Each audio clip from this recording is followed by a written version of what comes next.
Hey, it's Hugh Hewitt, and when I want to know what's going on with the Cavs, the Browns, and the Tribe, I tune into Sports Fix.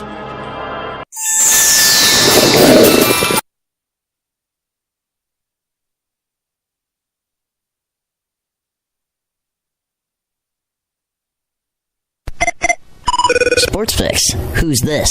My name is Optimus Prime. Mr. Prime, we appreciate your call. Tell me, what do you think about the Sports Fix? There's more to them than meets the eye. The fix is in. It's the Sports Fix. What would happen if you didn't follow the established path? Would you feel scared or proud? Live in Ohio, it's time to get your fix. The Sports Fix.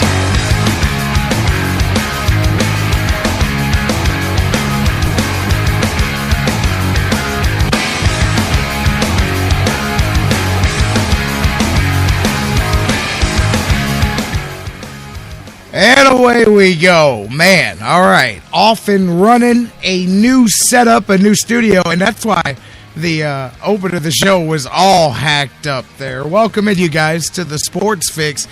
New studio, new computers, new automation system, all that stuff set up here today.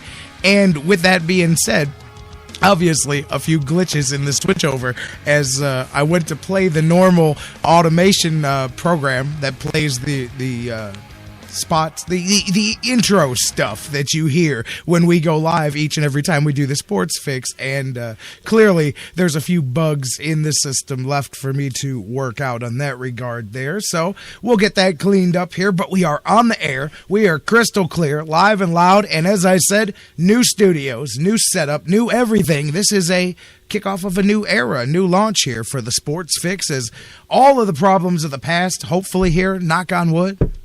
Knock on that wood right there while I'm talking to you. Behind us, we're rocking and rolling. We're about to kick off another month, the month of December. The end of the year is coming up, and we are feeling good because so much appears to be heading in a positive direction. So with that being said, we've got a ton to get into. It's been a week and a half or so since we've been in here. Dan Wismar is going to join me to catch up on it all. We've got Browns and Buckeyes and Cavs and Indians and so much stuff to do and all the news and everything. Man, I'm feeling good. Feeling good. Hopefully you are as well. Welcoming you guys to the Sports Fix. And again, probably going to have, based on what we just saw there at the beginning of the show, some issues with the commercial breaks. Not that we take that many, but there will be some issues probably because apparently there is some cleaning up that I'm going to have to do with the switchover. It's not recognizing certain files on this system.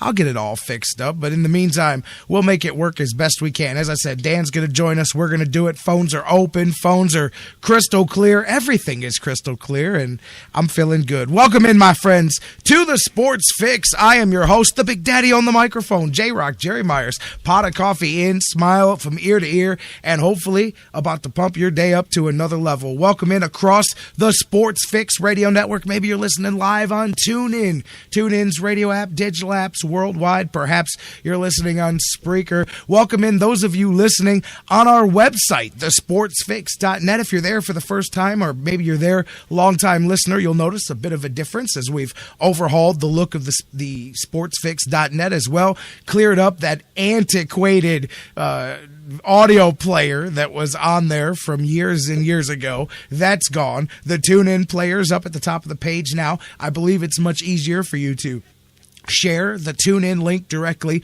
right off the top of the page. Auto play when you kick to the site and everything. So things are looking good, feeling good. Welcome in across all of those platforms. And if you haven't, by the way, make sure you bookmark thesportsfix.net. It's your one-stop shop. Man, that's the oldest cliche in radio for everything you need. Sports Fix, replays, live broadcasts, all that stuff right there. Thesportsfix.net as well. Welcome in those of you listening around the world 24 hours a day.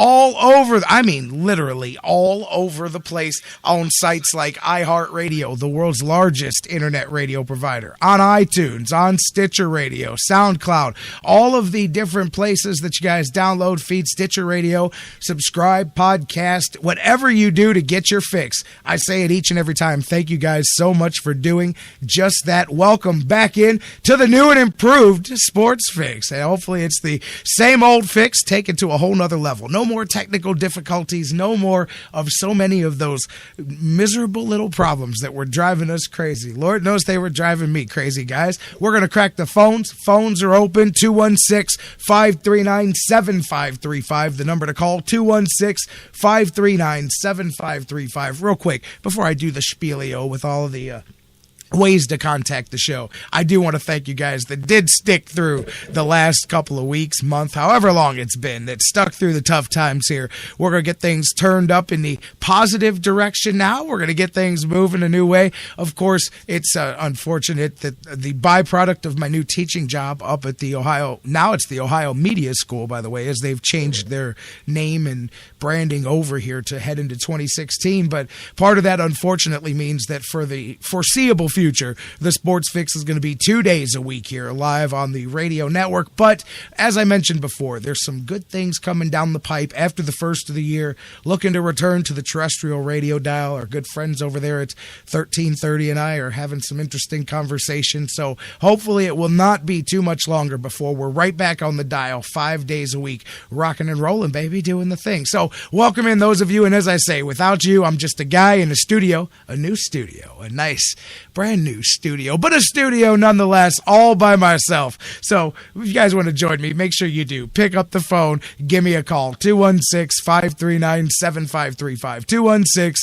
216-539-7535, the number to call. Pick it up, let your finger do the walking and your voice do the talking, baby. Got some Monday Night Football tonight. You've got Buckeyes blowing out the you-know-who school from up north. Took care of some business against Michigan the other day. Moved themselves at least back into the conversation here. They need a thing or two to go down, but it can go down, and the Buckeyes could find themselves circling back up into the playoffs. Whatever you want to talk about, Indians, what are they going to do? Man, I got to get Dan Wismar on the show because I saw a distressing set of commentary from Paul Hoynes the other day about the Tribe. Cavs, all of that. You want to talk about it, 216-539-7535. Not just live. Many of you guys listen on digital delay. I understand it. So hit us up on Facebook and Twitter and email. Facebook.com/thesportsfix. Twitter @thesportsfix.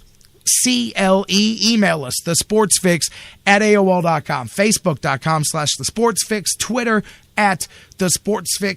CLE. Email us, thesportsfix@AOL.com. And as I was saying, the phone lines 24/7. If you're listening on digital delay, call, leave your take. It's appreciated, and it will be rebroadcast on the next live version of the show. 216-539-7535, the number to call. Looking ahead a week from today, looking forward to this one. Dan Coughlin's going to join us here. Excuse me. Dan Coughlin's going to join us, one of the legendary sports writers here in Cleveland. He's been on the Sports Fix before. Dan Coughlin, Jonathan Knight, and myself did a 2+ hour conversation a few years back here on the show. Talked about all sorts of things, Cleveland sports history. You can go check it out. It's in our archives now. Go look up the best of the Sports Fix. Check out the Dan Coughlin episode, but he will be live in the studio a week from today, next Monday, to talk about his newest book, a gathering of some of the unique stories he's come across in his 40+ years here in this area doing sports writing. He's called it Let's Have Another. It's his third book, and we're going to talk about it and give one of you guys a chance to put it in your hands. How about that? Free copy of Let's Have Another. Dan Coughlin, the author, is going to join us here, and I cannot wait. It was so much fun when Dan joined us last time, and who knows where we're going to go. I talked to him last night. He said, let's do it again, round 2. I said, fire it up, Dan, fire it up. So next Monday should be a lot of fun. We'll get Dan and Dan. We'll have Dan Wismar and Dan Coughlin here on the show next Monday.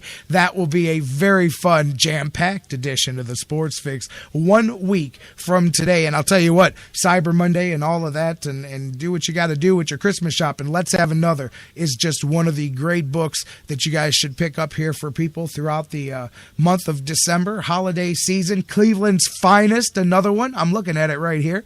The new and improved edition of Cleveland's Finest by my man Vince McKee. Vince has a ton of books you guys should check out for the holidays for all your sports fans, whether it's the Cavaliers, History of the Wine and Gold, Jacobs Field, History and Tradition at the Jake, two of my favorites there.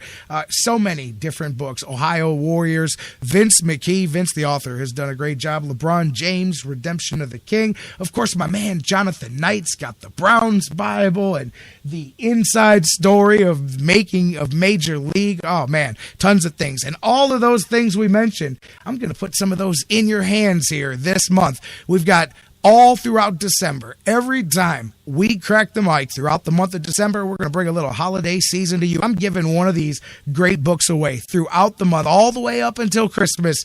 Every time we go live on the air here, we're going to march through and hook somebody up just for listening. Perhaps we'll go with the old school, sharing the show. Matter of fact, that's not a bad idea. Back in the day, we used to give out a t-shirt every Monday. And we would do the deal where if you share the show, if you click the link, tell somebody else to listen to the show, tune into what we're doing, tag us in it so we can see it. We would get out the old hopper, and pull out a winner each and every Monday. We need to go back to the old school, baby. I think we're going to do that. Starting Friday, we're going to give somebody a copy of one of these great sports books, and we're going to continue that all the way up until Christmas, each and every episode of the Sports Fix. So Friday, tune in, share the show, tell somebody else to listen. We'll drop you in the hopper, and we'll give you a shot to win one of these fantastic books from Dan Coughlin, from Vince McKee, from Jonathan Knight, and so much more. That's all month long here on the Sports Fix. All right, I think I got all the preliminary humdrum and all of the yays and nays and all that stuff out of the way.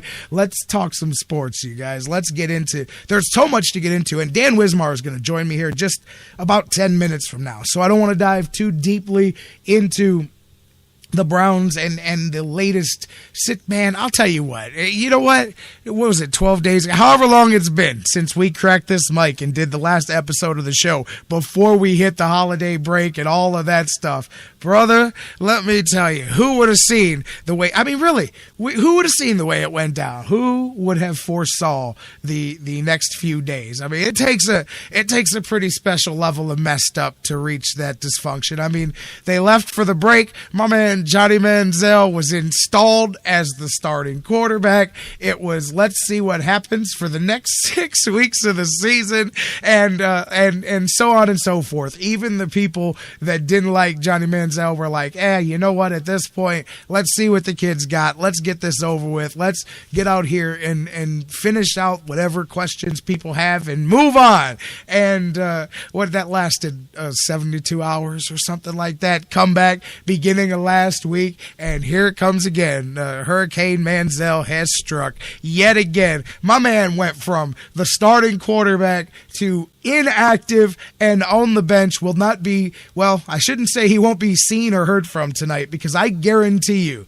that 50% of the Monday Night Football broadcast will be spent talking about a player who is inactive, which I'm willing to bet is a first. I'm willing to bet. And if you guys can remember one, tell me. But tell me another Monday Night Football game or any primetime football game where the majority of the show, the commentary, is going to be talking about a player who's not even active in the game. And it'd be one thing if we were talking about, the specter of a Tom Brady out for the game. Of course, you would mention that over and over and over, but we're not. We're just talking about what everybody talks about. It's a topic that always gets talked about and circles right back around. I think that's going to be one of the more entertaining things you'll take out of tonight's game. Chucky Gruden probably will set a record for the number of times he can talk about an inactive player here tonight. But my man went from starting quarterback, here's your opportunity, shut up the critics, go out there, put up or shut up. And what he did was he put up a bunch of garbage, had the weekend. Then the best part is, like a 2-year-old, he shows up late to kick things off, to start off the week.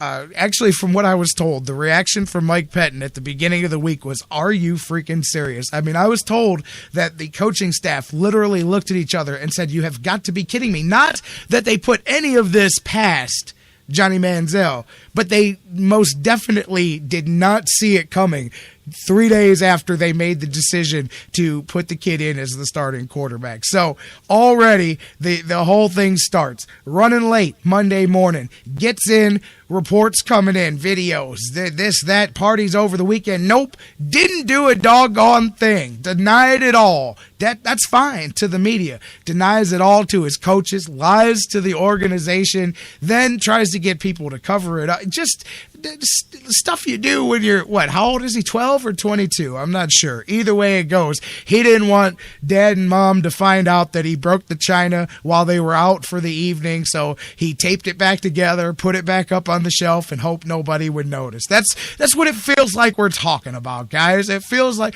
I've got young children, and I'm telling you, it feels like that. Like, you've got to be kidding me, really? I don't know what's sillier about it. The fact that, all the issues that began with, or the dealing with it part afterwards. Anyways, Browns went from 0 to 100 real quick. They took care of business in a quick fashion. They didn't just demote Johnny Manziel. They moved him to the number 3, which is going to effectively make him inactive for this week. Who knows where the next 5 games go, whether he works himself back in. I personally think that the opportunity that he was going to get is now going to go to Austin Davis. I do believe that the Browns do still want to evaluate a quarterback, and it's not Josh McCown. They know exactly what they've got in Josh McCown. I think they feel comfortable bringing him back next season, or whatever the role may be, based on the production that they got from him. So that has nothing to do with it. I obviously he'll start here, and he did beat the Ravens, by the way. Last victory that the Indians had, or the Indians, I got the Tribe on my mind this morning too.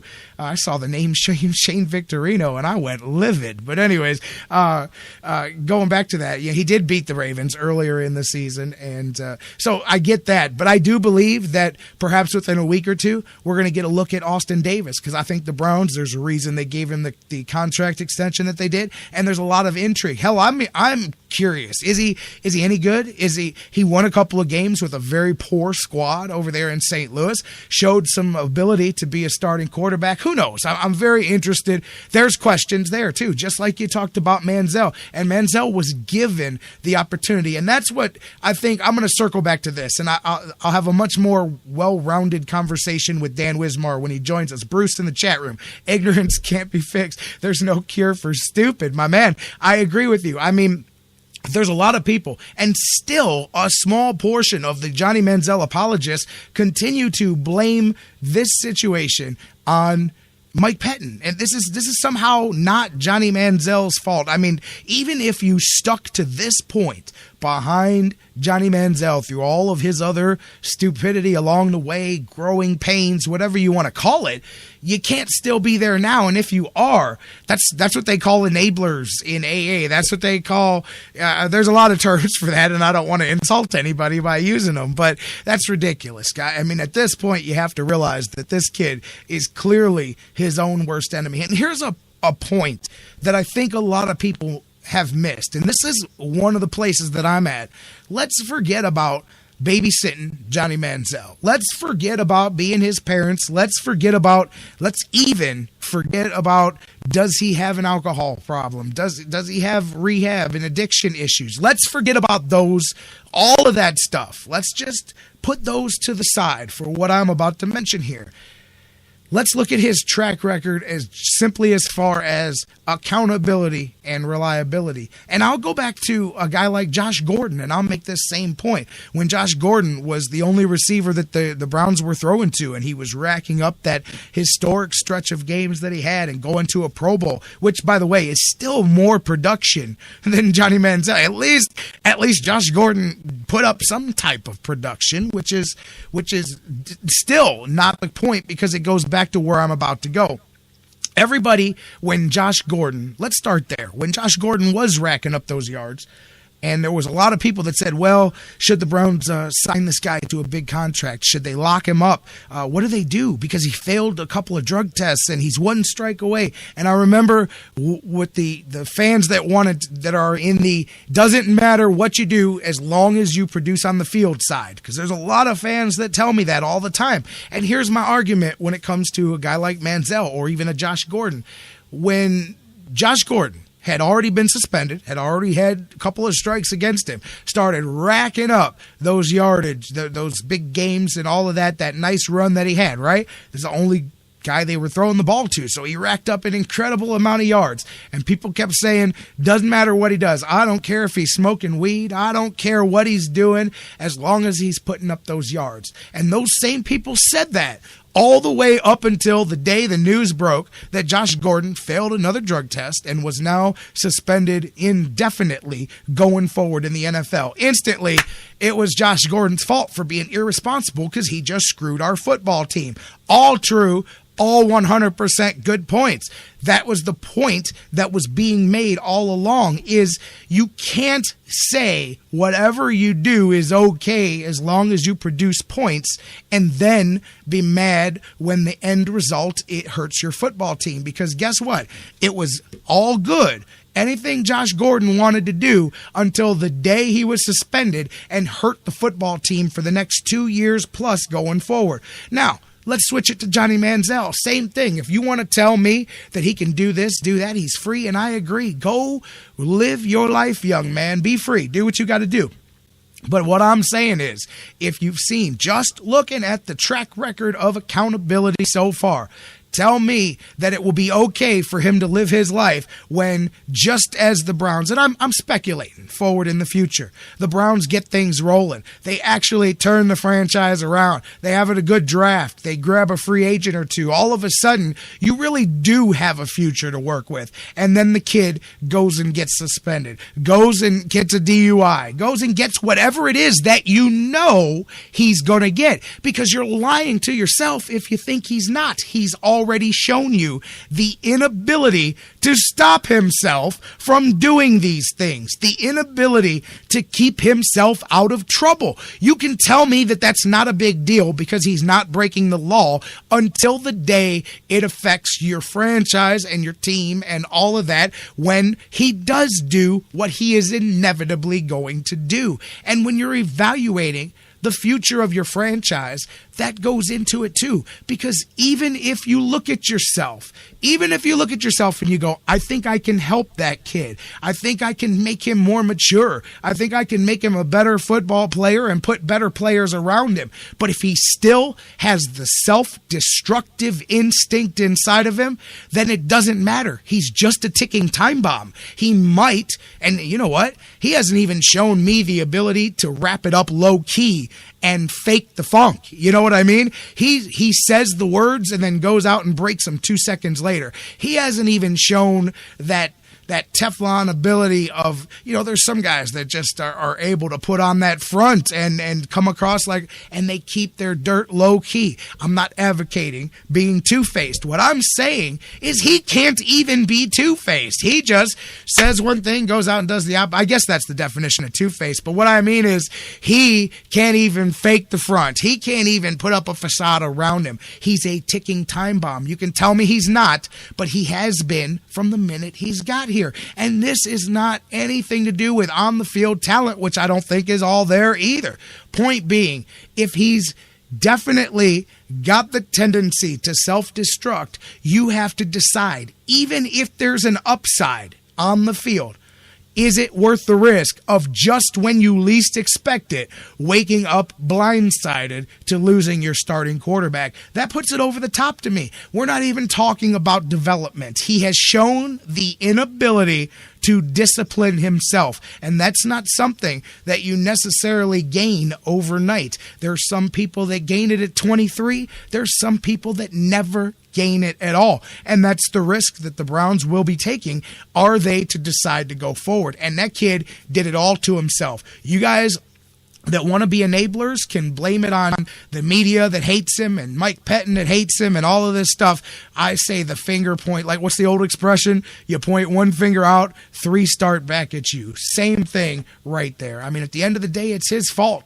And so Monday Night Football can be mad about it because they've now got the marquee matchup of Matt Schaub versus Josh McCown here on Monday Night Football tonight. I saw a couple of guys, Bruce and John over there in the chat room. Bruce last night asked me what the lowest rated Monday Night Football game was. I said, man, I don't know, but this is going to be close to it for sure. Monday Night Football, the bottom audience on ESPN still does 10, 11 million. So that's about what the Browns game will do. But the good games do 14, 15 million. So there will be a significant, probably about a 30, 40% drop in the audience, but you'll definitely see a lower Monday Night Football rating for sure. Won't be close to the lowest of all time, I believe, especially because you can't really do all-time ratings, highest or lowest, because it used to be on broadcast TV and now it's on ESPN. I believe the lowest rated Monday Night Football game that I know of on ESPN was a Giants-Bills game. I know it was the Giants. I can't remember who they played,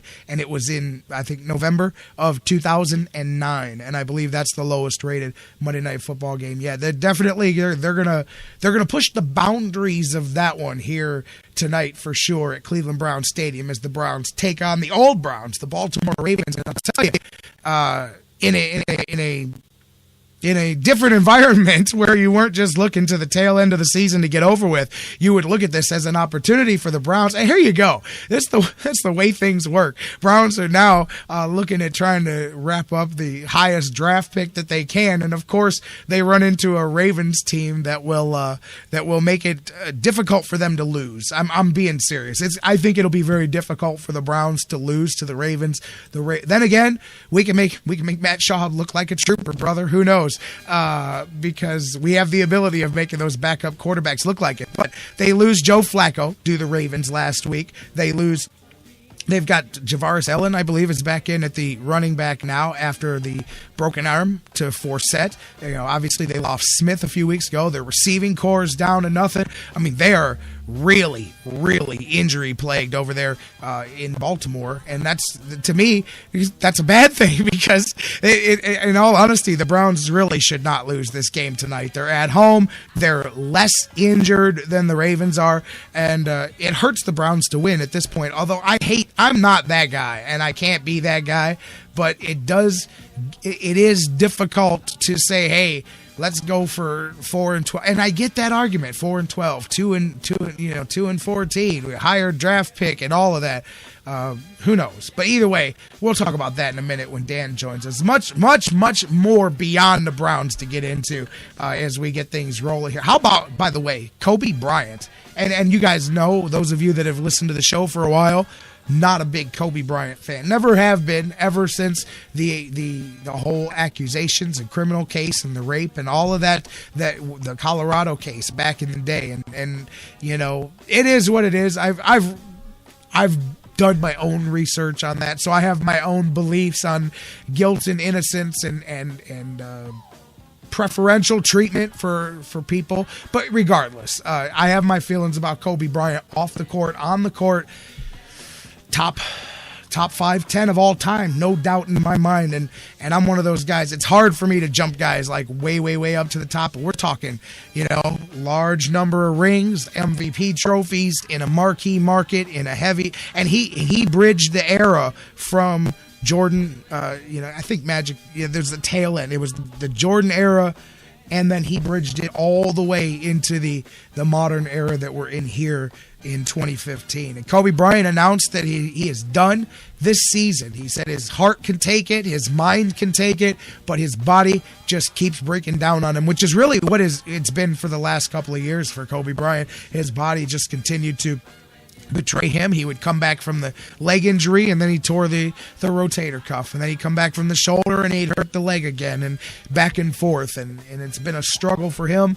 And it was a very nice little they used the Players Tribune website, and it was a nice little penned piece by Kobe Bryant, a letter to basketball, his love affair of basketball. He let it know that he wants to go out. He doesn't, and you can tell in the tone of what he said that he very much respects his legacy and the respect for his career.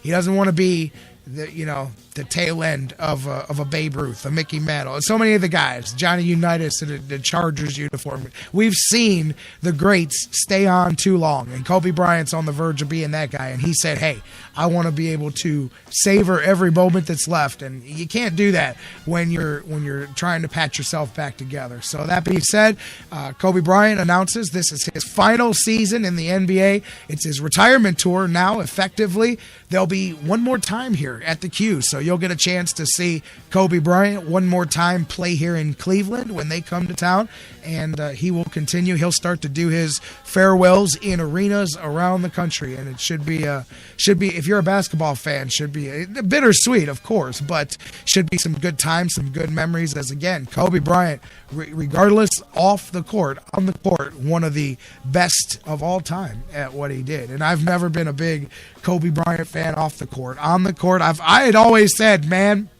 the day LeBron James gets the killer instinct of Kobe Bryant, LeBron James could become the best player in the history of the NBA. And you're starting to see over the last few years since he went to Miami that change. And that's something I'm going to talk about with Dan when we come back here from the break, when we get to talking Cavs, is that change in attitude, not just LeBron, but the Cavs in general. I mentioned it last week. I love that they are not happy with themselves, that they are angry with themselves, that they are playing pissed off at themselves with such a strong start to the season, because that's a championship mindset. You can't wait until the struggles come to buckle down. You buckle down in the good times, and then the struggles just feel like more good times. They're nowhere near as much of a panic, especially going through what you went through last year. You know, when the chips are down, you can buckle down. So if you buckle down even sooner, and I'm all about it, from the pregame, cutting out all the crap before the game, focusing from the get-go, the way they talk it, the walk it. Tristan Thompson said he's even dressing sharper. Say, hell, he should. He makes $82 million now. But he says from the way we dress, walking in the building, it sets the tone. And I'm all about that. We're going to talk about all of that here as we come back. Dan Wismar from Everybody Hates Cleveland is going to join us. We'll talk Browns, Monday Night Football, Ravens, Johnny Manziel, the Buckeyes, OH, baby, as they not only win, but they absolutely steamrolled the Michigan Wolverines the other day. Couldn't have happened to a better group of guys. Joey Bosa. I said it on Facebook and Twitter. Can even the Browns screw up drafting a guy like Joey Bosa? I mean, seriously, as much as they need impact on the offensive side, they need it on the defensive side. And doggone it, I just want a cat like that coming loose on the edge. How long has it been since the Browns had pressure on every play in the backfield? And I don't know if some of the superlatives I heard the other day during the game, he's going to be another J.J. Watt type player. That's heady ground to put somebody in. But if he can even get close, that would be pretty slick, and I would like to see that happening here with a brown and orange jersey on. But we'll talk about it all. Buckeyes here now. They've moved up to 6th in the playoff rankings, and now a thing or two happens, and they can still find themselves in the college football playoff. We're talking about all of that, and I teased it earlier. Indians and Hot Stove, and man, Shane Victorino. Do you know, I heard Shane Victorino 3 years ago when they signed Nick Swisher, and we're back there again? You got to be kidding me. Let's talk to Dan Wismar about all of this and then some. We got a lot to catch up on coming up next here after the news here on the Sports Fix. Don't go anywhere. We'll be right back.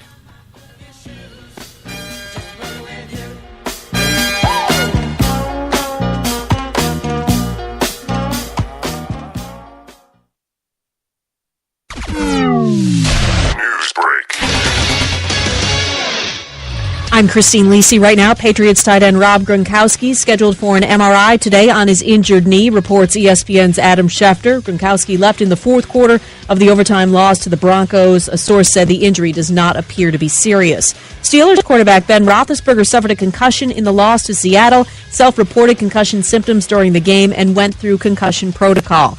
This season will be Kobe Bryant's final one in the NBA. The Lakers star said he's at peace with his decision, had to accept the fact he doesn't want to do this anymore. Bryant drafted out of high school by the Hornets, 13th overall in 1996, then traded to the Lakers, who he helped win 5 NBA titles. He's third on the NBA's all-time scoring list. Warriors forward Harrison Barnes sprained ankle, out at least the next 3 games. Golden State tries to improve to 19-0 tonight in Utah.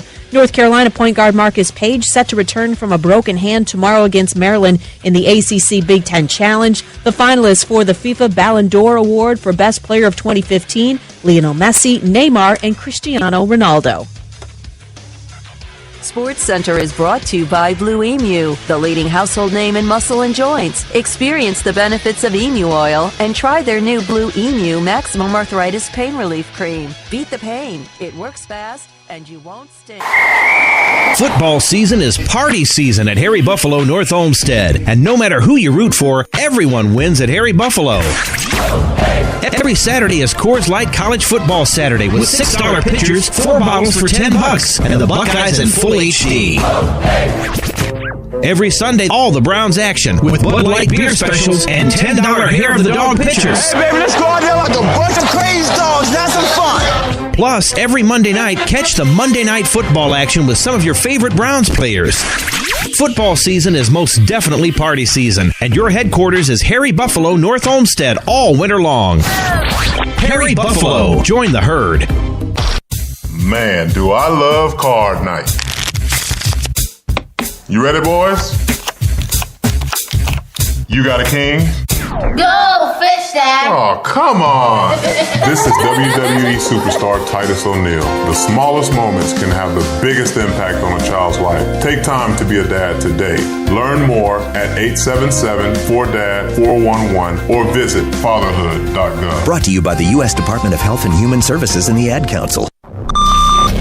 Fantasy sports lovers, you put so much time, hard work, and effort into playing week to week that it quickly stops being a fantasy and starts getting real. Real time spent making real decisions, creating real victory. I'm the greatest man in the world! And when the smoke clears, you want to show off those victories with a real prize. I mean, a really real prize. Yeah.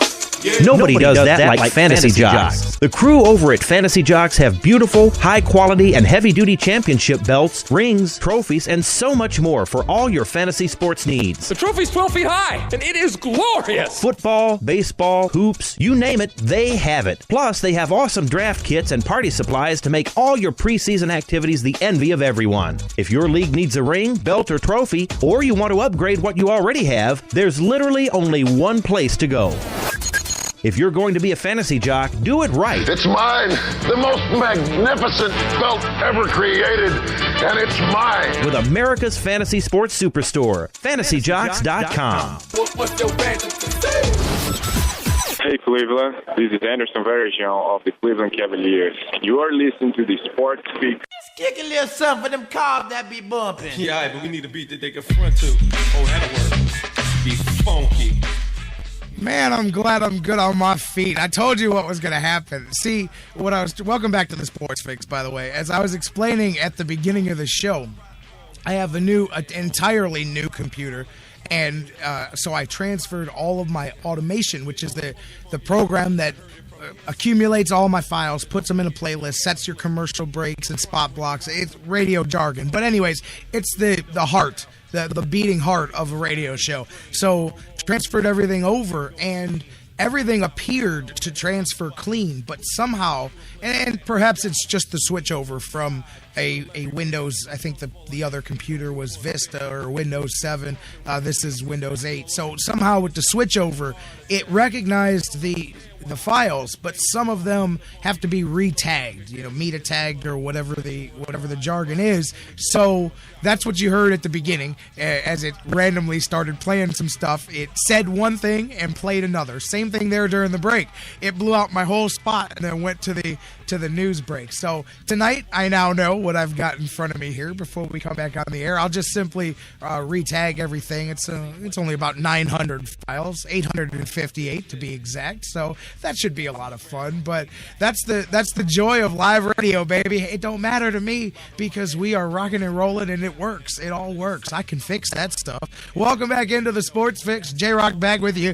Dan Wismar on the hotline, and he's about to join me now. You guys can keep the conversation rolling as we're about to talk Browns and Buckeyes and Indians and Cavs. Oh my. Hit us up. Facebook, Twitter, email. Facebook.com/thesportsfix. Twitter @The Sports Fix CLE. Email The Sports Fix @AOL.com. Facebook.com/The Sports Fix. Twitter @The Sports Fix CLE. All one word. Email The Sports Fix @AOL.com. Dan Wismar from Everybody Hates Cleveland. It's been about 2 weeks, my man. How you doing? Doing great, J-Rocc. Good to be back with you. Yeah, a whole lot has happened since we talked last, right? I mean, the Buckeyes have lost a game, and then they turned around and won a game. So I'm glad we got that bad taste out of our mouths, at least with the Buckeyes. But, yeah, we can go back and revisit all that stuff. And, getting ready to go down to the lakefront tonight and, do a little NFL thing on the national stage. Yeah, Monday Night Football, that's right. You'll be down there, of course. The Buckeyes, it worked out, fortunately, with the holiday week, because you're right. Since we've been back, you were right, by the way, Dan. Speaking of you're right, all along, you said all this season that you didn't think the Buckeyes were going to make it through the entire season unscathed, and that eventually Urban Meyer was going to have to fall. He was going to have to lose a Big Ten game somewhere, and we were looking at, of course, these last two games of the season. Michigan State came a week and a half ago, and the Buckeyes, a lot of questions about whether the play calling was right, the offense. Ezekiel Elliott got all bent out of shape for a few minutes afterwards emotionally, and all of that. Buckeyes fall short with that field goal that just nipped between the uprights at the end and sent the Michigan State Spartans on their way to the Big Ten championship game now, and they took care of business the other day against Penn State. But before we even talk Michigan, what were your thoughts on the Spartans game? As for much of the game, I felt like the Buckeyes were going to pull out a low-scoring, close game, and then at the end, they just didn't get it done. Yeah, you're right. It was, of course, tremendously frustrating for everybody that follows the Buckeyes, and it really was just almost like the whole season was leading up to the ultimate collapse. In other words, this conservatism and this failure to sort of do what Urban Meyer offenses do, which is force teams to defend the whole width of the field and use the variety of weapons and everything that they had there. Certainly the talent, it's fair to say, I think, was underutilized, throughout the whole season on offense. They never really did have one of those really watchable games, and one of those games that really did remind us of the 14th season. And so it was almost an inevitability that they would finally come up against a team where they couldn't just defy what the opponent was trying to do. In other words, all season long, teams sort of dared them to throw the ball down the field, and they said, no, we're going to run Ezekiel Elliott, and we're going to run our quarterback, and we're going to do what we want to do, even though you're stacked to stop that. It turned out that when they got up against a really good defense and a really good team, they still tried to do that, and it failed. And they went through and they got 5 first downs the whole game, and didn't use their weapons. And Ezekiel Elliott only got 2 carries after halftime, and he was understandably frustrated afterwards. So it really was just and then almost making it worse was coming back Saturday, putting Ed Warner up in the booth, saying, okay, this thing is broken, we've got to fix it. Well, it was broken before, and it's just a shame that they didn't act soon enough, and they didn't change things up soon enough and change their whole play calling formula, because clearly against Michigan it worked. Now, I'm not saying they would have been able to run the ball for 389 yards against Michigan State. That's unlikely. But, changing it up and varying things and, throwing the ball a little bit and loosening things up certainly could have and should have worked had they made those changes earlier. But a lot of that is crying over spilled milk. The team got it together and beat the pants off Michigan, put them in their place, and let them know that they're not quite back yet. And that was a very, very satisfying win on Saturday. I had a smile on my face all night and most of Sunday.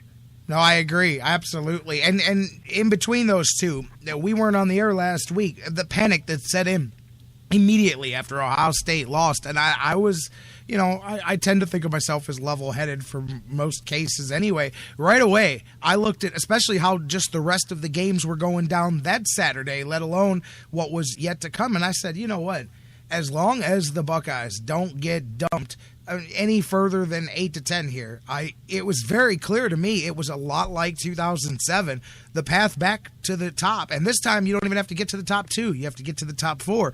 But it was pretty clear that there was a path there for Ohio State. They had to start by taking care of their own business, and they did that and then some against Michigan. Would have definitely been a big help had they just gotten the win from Penn State, which wasn't happening the other day. But the Buckeyes, with the losses the other day, Notre Dame, that the way things shake down, they're now up to number 6 based off of that win, and now there is a clear path for the Buckeyes to end back up in the top 4. There might be a clear path, Jerry, but it is so it's not going to remote. happen, most likely. It is so tough. The thing that's really ironic is that all of us Michigan haters, and I count myself proudly in that number, I was jumping off my couch. Remember back a few weeks ago when Michigan played Michigan State and Michigan had the fumbled punt and the crazy game-ending play, and we Michigan haters were cheering and making fun of sad Michigan fan face and everything else. That's the play that is costing the Buckeyes a spot in the Big Ten championship game. Agreed. Had Michigan won that game as they should have, we would be sitting pretty and getting ready to play Iowa this Saturday and getting ready to get into the playoffs. So it really is bizarre how things work out, but it was just so ironic that the way the Buckeye fans feel about that muffed punt disaster for the Wolverines is altogether different, after Saturday's result than it was before. And that's a great round look at that, because something like that seemed one thing then now is the thing that really hurts you the most, because that could have been the difference maker there. And I jokingly talk about them coming back around. I mean, literally, it would take heaven and earth being moved for the Buckeyes to be in that top 4. But they are going to end up with an elite bowl game, and they do only have themselves to blame for that, as you said. I mean, had they taken care of business, I mean, they controlled their own destiny. There was no needing any help from anybody else. That being said, it is what it is. And like you said, glad to see them at least recover the way they did against Michigan. I mean, you think back a couple of years ago when it was a foregone conclusion that they'd blow the Wolverines out, and they end up in these shoot fights down to the death there, back and forth, these big battles, and you go, man, it's always a unique game no matter how the teams come into the game here. And 2 top 10 teams here, you were expecting, I think, something much more competitive than you got. The Buckeyes came out and said, no, we're very upset at ourselves for last week, and we are taking it out on you, Big Blue. Yeah, that's true. And had it not been for Ruddock's ability to pick up some real key third downs in that first half, it would have been a blowout even earlier. Yeah. He kept them in it, made some nice plays, and they got the benefit of a key pass interference penalty on the one drive. But 14-10 was a deceptively close halftime score, and the Buckeyes came out, took the opening kickoff, and just really the second half, it was obvious over the last several weeks that Michigan could be run on. When you saw Indiana putting up 300 yards rushing against them. And so the Buckeyes, that was their formula. Yeah. And they did the we'll run it till you stop it kind of a Urban Meyer program, and that never did happen. So the humiliation of the Wolverines was a great thing. Talking about the path to the playoff, though, Jared, just a little bit, it does appear that it would take an Alabama loss to Florida. For sure. That has to happen. For this to happen, and that is so remote right now. Anything can happen, of course. But and even if you talk about a Clemson loss to North Carolina in the ACC championship game, there would certainly be a lot of pressure after the committee has made it so clear that they are going to value league championships wherever possible. That North Carolina would have a lot of support for getting in if they would beat the number 1 team on a neutral field and have the same 11-1 mark as the Buckeyes would have. I think what's also remarkable is that here tomorrow night they're going to come out with another ranking, and you know that Iowa and Michigan State will probably remain 3 or 4 and 5 behind Oklahoma, Clemson, and Alabama. I think the Buckeyes, though, are going to be moving up to 6 because the teams that were 6 and 7, Notre Dame and Baylor, both lost this past weekend. The Buckeyes won impressively from number 8 and could very well jump up to 6. And so you could have 3 of the top 6 teams in the country from the Big Ten, ranking 4, 5, and 6 Tuesday night. I assume that will be the outcome. I can't see anybody else jumping into that. So just testament to the strength of the Big Ten, and also a little bit of a quirky schedule situation where Iowa didn't have to face either Michigan, Michigan State, or Ohio State during the regular season this year. Certainly they benefited from that. Yeah, absolutely. But, you know that 2 of the 4 spots are locked up. Oklahoma is in. So much for the idea that a conference that doesn't have a championship game is unfairly treated. And, of course, the Big Ten winner will be in. Whoever wins that Michigan State-Iowa game will be playing in the playoff. Clemson and Alabama both have relatively winnable. They're both going to be heavy favorites in their conference championship games, and if they win, there's no getting them out of there, even though the more you really scrutinize Alabama's schedule and look at the best team they beat was ranked number 19. That's their best win on the year, and they didn't beat another ranked team all season. And then lost to an Ole Miss team that's ranked 19. So, anyway, that looks like the way it's going to shake out. I think the only way that the Buckeyes could even get to the Rose Bowl is if Michigan State hammers Iowa and makes them look bad. That way, the Rose Bowl people certainly might favor the Buckeyes over the Hawkeyes as a representative for their game. But no matter what happens, the Buckeyes are going to be playing on New Year's Day and one of the major Big Six bowl games. And, like you said, it had to happen. Meyer set all kinds of records, 30 straight conference wins. And it's so remarkable that over a 4-year introduction to the Big Ten. This was the first regular season Big Ten game he had ever lost. Like we said on occasion when Tressel was the coach, these are the good old days, folks. Savor them because this program is on top of the heap and is certainly among the very elite in college football.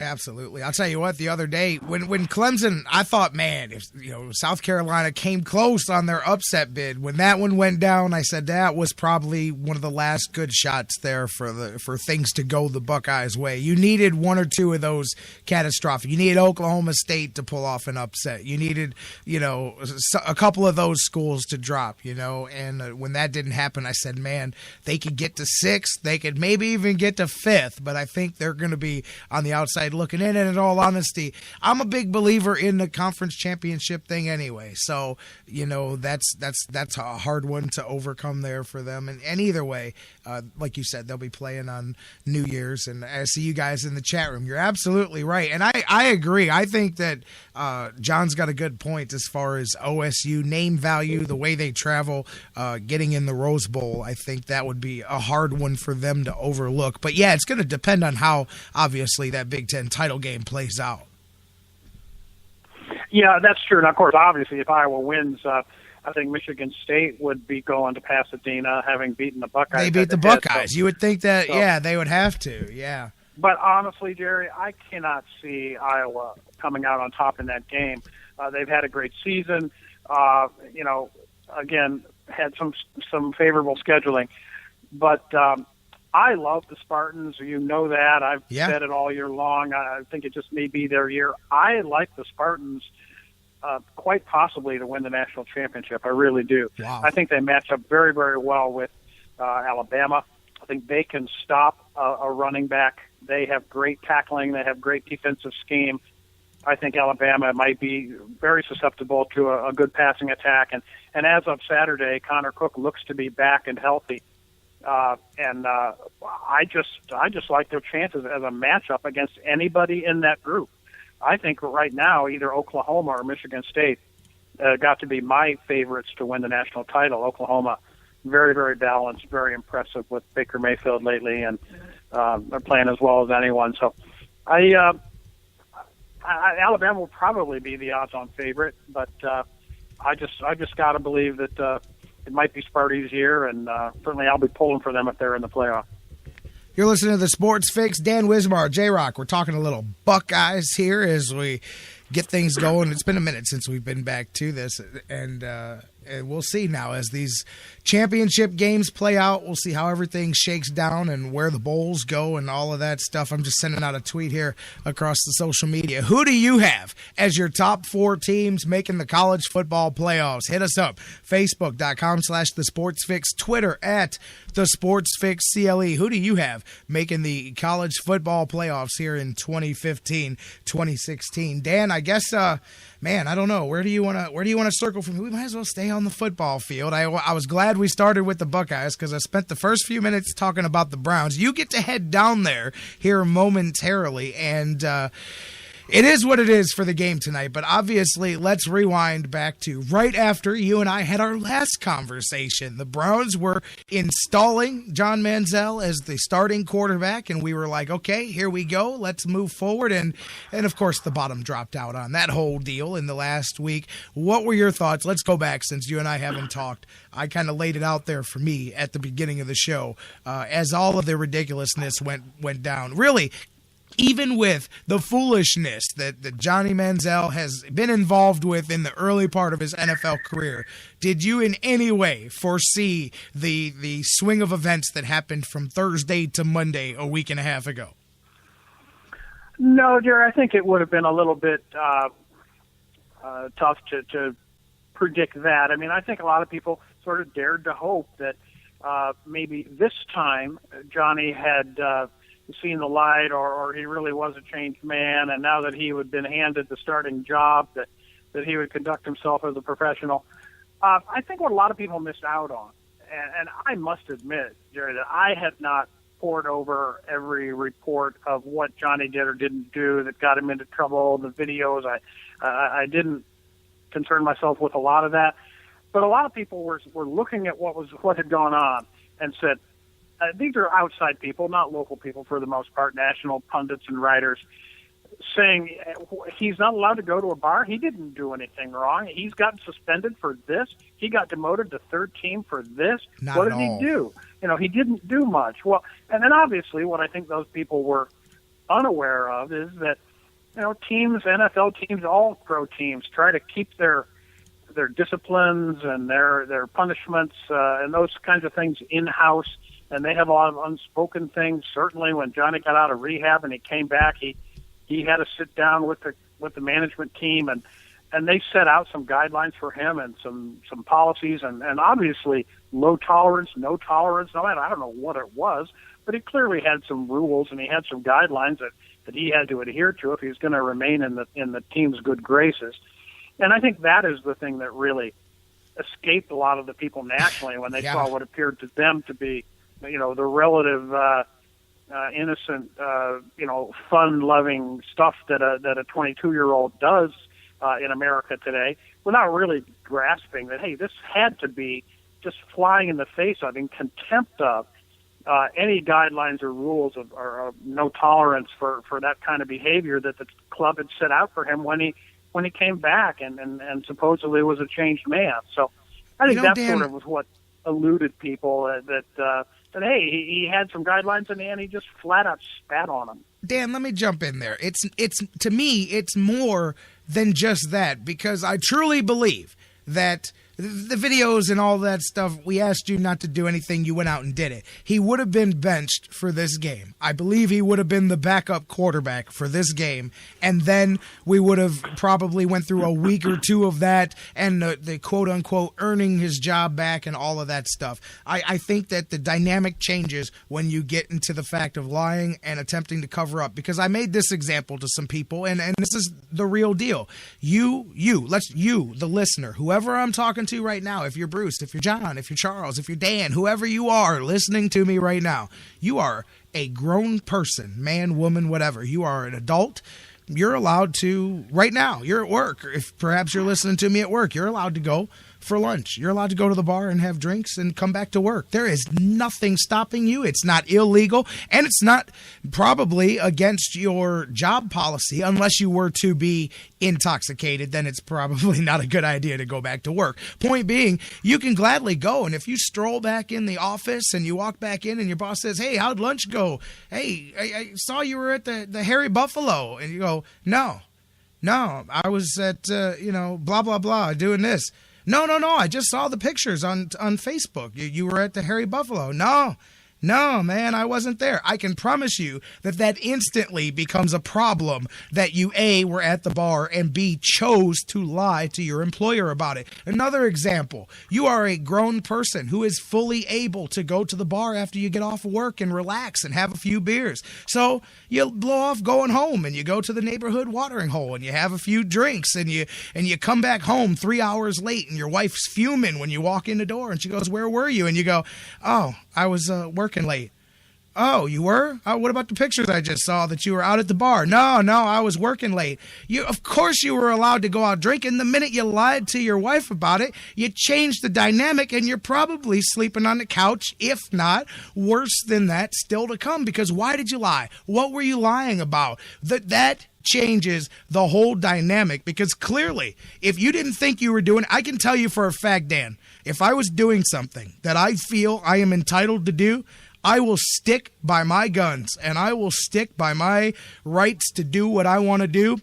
And I will tell you to go pound salt. I honestly, Dan, I will, you know what I'm saying? I'm sticking to my guns. So the minute you bring in the deceit, the minute you bring in the deception, clearly you felt you were doing something that at least the person you're talking to didn't want you to do. And you're now, that's a totally different dynamic, because you now are clearly covering up. You're clearly being deceptive. And I go back to, this is not the mailman. This is not an entry-level job. This is the freaking starting quarterback of your football team. And if you can't look a guy in the eyes, and I don't care if he is the mailman, if you can't look the mailman in the eyes and go, hey, did you deliver my mail? If he says yes, you should be able to believe he delivered your mail. If you can't believe him, then you might want to get a new mailman. Well, that's right. And of course, I know probably all too well that lying goes with addiction. Yes. Like smoke goes with fire. It's just part of the deal. It comes with the territory. When you're fooling yourself that you don't have a problem, you try to fool other people as well that you don't have a problem. It holds hands with addiction, the lying. It's all part of the same deal. Yep. So, yeah, that clearly rehab didn't work, and we've got a guy who has some kind or multiple kinds of substance abuse problems, and they're not over, clearly. So, yeah, I just think that it's to be expected. It should surprise no one. And there were all kinds of rumors and things talking about how the Browns were fed up, and this is Mary Kay, so you take it with a couple grains of salt. But that they were prepared to cut ties with him. We thought that was happening when they signed Austin Davis to a 3-year deal, Jerry, weeks ago. Yeah. And it would surprise certainly not you or me if that were to happen. But apparently Jimmy is planning to wait until the end of the season to make all of his changes.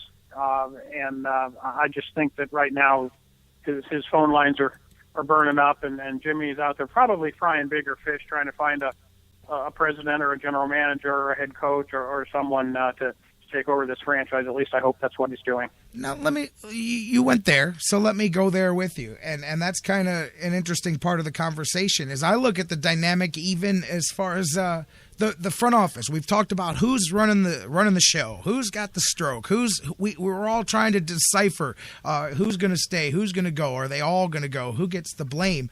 I look at this decision with Johnny Manziel, and that to me kind of said some things. And I'm curious if you agree or disagree, but I think it says to me that Mike Pettin may be in a stronger position, I think, than perhaps some people may feel. I mean, first off, it was my gut instinct that said if Mike Pettin was a dead man walking in 5 weeks or whatever, there's no way, if I'm Jimmy Haslam, that I allow him to bench Johnny Manziel and make such a blatant statement with this, because to me, if I'm Jimmy Haslam and I already know that Mike Pettin's gone, then I'm slapping Johnny on the wrist and I'm telling him, if you bench the kid, I'm firing you. I need to see the kid play for the next 6 weeks. So I think the fact that he was able to says a whole lot about Johnny Manziel's future with the team, first off, because clearly there's no way to me that the organization would have allowed a dead coach walking to make as bold of a statement as he did. He didn't just bench him, he put him to number 3. He's going to be inactive. So to me, that says something there, because there's no way I hand the control of the future of my franchise to somebody that's not even in my conversation. Now, that doesn't mean that I don't decide to fire him in a month and a half, but that tells me that as of right now, Mike Pettin is not necessarily the dead man walking that he is. And the fact that he was allowed to do this makes me wonder if I do believe that Ray Farmer is a dead man walking. I believe he's already as good as unemployed. I think that maybe the fact that Mike Pettin is allowed to do this and had the cojones to do it, because he had to know that it was just going to, if you're a Johnny guy, this is just one more strike against you in the front office. Clearly, that's just going to add to the pile that side has against you. I wonder if this doesn't show that perhaps I'm just saying, I think that Mike Pettin may get another season to coach the Cleveland Browns. I think that there may be enough garbage that's happened, especially since the drafting of Manziel, to lead Jimmy Haslam to wonder if perhaps that those are the reasons that have been pulling it. I mean, I go back to him, Pettin, being left alone all season long at the press conferences. He's the one talking about things he's got no business talking about because it's not his pay grade, yet he's the one that has to sit out there and do it. He's answering questions for everybody else's mistakes, including his own. I do think he's got to be held accountable for the defense and for the performance and that kind of stuff. But I wonder if maybe Jimmy Haslam is not talking himself into Mike Pettin perhaps being the lone voice of sanity with a circus of idiots around him. Well, all good points, Jerry, and I think, like you say, what it points out, maybe not so much faith in Pettin, but just more a lack of faith in Farmer. Yes. That Farmer has been virtually invisible, that Pettin is answering the questions that a general manager would answer, and seemingly in terms of at least discipline and things like that, maybe taking on functions that the general manager would normally be taken care of in terms of who's on the roster, et cetera. Quite possibly, Ray Farmer has been told, hey, Ray, show up, be in your office, cash your paycheck, but don't do anything else. You're done. Immediate, certainly not. Don't make any player personnel moves based on your track record. We don't trust you to do that anymore, so just show up and shut up. And when we have to put someone in front of a camera, we'll let Mike Pettin do it. You may be right that certainly his influence in the organization is increased while Farmer's has decreased, but you don't know if it's cause and effect, and just in the absence of anyone else to do those kinds of things, Pettin gets draws a short straw and has to be the guy to do those things. Let me ask you, John or Dan, if you are Jimmy Haslam, though, I mean, would you allow Mike Pettin to make any long-ranging decisions? And to me, compromising your evaluation time of what's left with Johnny Manziel is a long-ranging decision that is going to affect your team going forward. Because if you come out of this without seeing him, he's not coming back next year. I mean, to me, that's the end of that whole deal. Would you entrust a guy that you've already decided is gone to make any kind of those kind of decisions? Because to me, the minute you come to me and say, Jimmy, here's what I'm thinking, I go, well, I was going to wait until the end of the season to talk to you about this, but I think we're going to have to part ways, so why don't we just do it now? And then I go to the assistant coach and I go, are you going to play Johnny? Then you're the new head coach for the next 5 weeks of the season. And that's, to me, protecting my interest if I already know that you're not coming back as my coach.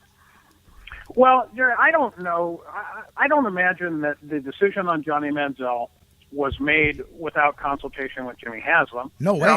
It would stand to reason that that was something that was an organizational decision that arrived at through consultation with the owner, and And whether Ray Farmer was in the room or whether he was locked in his own office, who knows?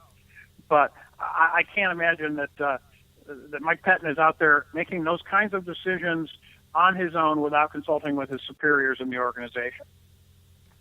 Oh, I agree. But again, to be allowed to go there. And I was just, that struck me as something because there's no way, if I've already made my decisions, there's no way that I'm letting any of those guys do anything but sit in their chair and just hold down the fort until we can get through to the end of this season. So it is what it is. By the way, what do you think the future forebodes here for Johnny Manziel? Do you believe he works his way back into the circle? I think it's strictly up to Austin Davis. I think that in a week or two, Davis gets the next crack. I think that he gets the opportunity that Manziel was going to get. If he washes out in a start or two, then maybe Manziel works his way back around for the last game or two. But I think that's the only way. I think if Davis comes in and just looks okay in his first start, he would be the guy that gets the last couple starts of the season. What do you think means going forward for Manziel? Well, I think as much as anything, the Browns want to avoid the perception that they are bailing on a guy because of some substance abuse issues or whatever. In other words, that they lack compassion for the young man and his life and getting his life together, even though he's given them absolutely no reason. He's played out his patience, any patience that he deserved, as much as Josh Gordon played out his. Yeah. How many one more chances can a guy get and expect and deserve from an organization?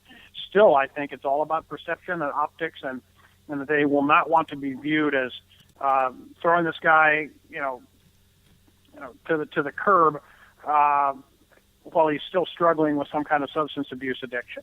So I think that's the only thing that might save him. I think as far as evaluation, and we've talked about it at length on this show, Jerry, that we both think that Mike Pettine has seen enough. Mike Pettine doesn't need another 4 starts to try to establish what he thinks of Johnny. Now, Johnny went out and threw for 372 yards in an NFL football game. Not something to be sneezed at, although we did agree that that's what the Steelers were giving him, and they were going to stop the run and give up a little bit of passing and make John Manziel beat him. So he put up 372 yards in a game that wasn't very close. So that there's something there, and I just don't think they want to be too hasty, just like they weren't too hasty and were judicious and I think relatively smart in how they handled the Josh Gordon thing. I think they want to exercise the same kind of patience and take great care not to get rid of a guy that might have some potential down the road, despite what probably half the fan base has already made up their mind. And we were convinced weeks ago that Mike Pettine had already made up his mind as well. Yeah, going to be interesting to see how that goes. The Browns, in the meantime, have a lot more to worry about than the inactive quarterback. By the way, I said it at the beginning. I think people talk about NFL Monday Night Football setting a record tonight for lowest ratings. I don't know about that, but they're going to set a record tonight for the most discussion about an inactive player in the history of a football game. I'm telling you, I have no doubt about that one. Oh, yeah, you're probably right, and I'm sure that we'll see every time that between every play, we'll be catching Johnny's facial expressions on the sidelines or whatever, if he's even there. I'm assuming he'll be there at least. Oh, there'll be a Johnny camera, specifically set up. Johnny Cam will be yeah, there. Yeah, absolutely. So what do you expect tonight? I mentioned at the beginning of the show, Dan, that I as much as Browns fans, even the ones that want them to win, at this point just want them to finish with as high a draft pick as possible. So, of course, here come the Ravens limping into town. I think the Browns have to try really hard not to beat this Ravens team tonight because they beat a much healthier Ravens team on the road earlier in the season. And I think that the Ravens are limping in even worse shape than the Browns. And Matt Schaub is not. He is what he is. But we might make him look like Joe Montana. Who knows? But you're down running backs, wide receivers. The entire starting offense is crippled for the Ravens. What do you look to see here tonight? I'm hopeful of seeing a Cleveland Browns team ratchet up some emotion and play like they care.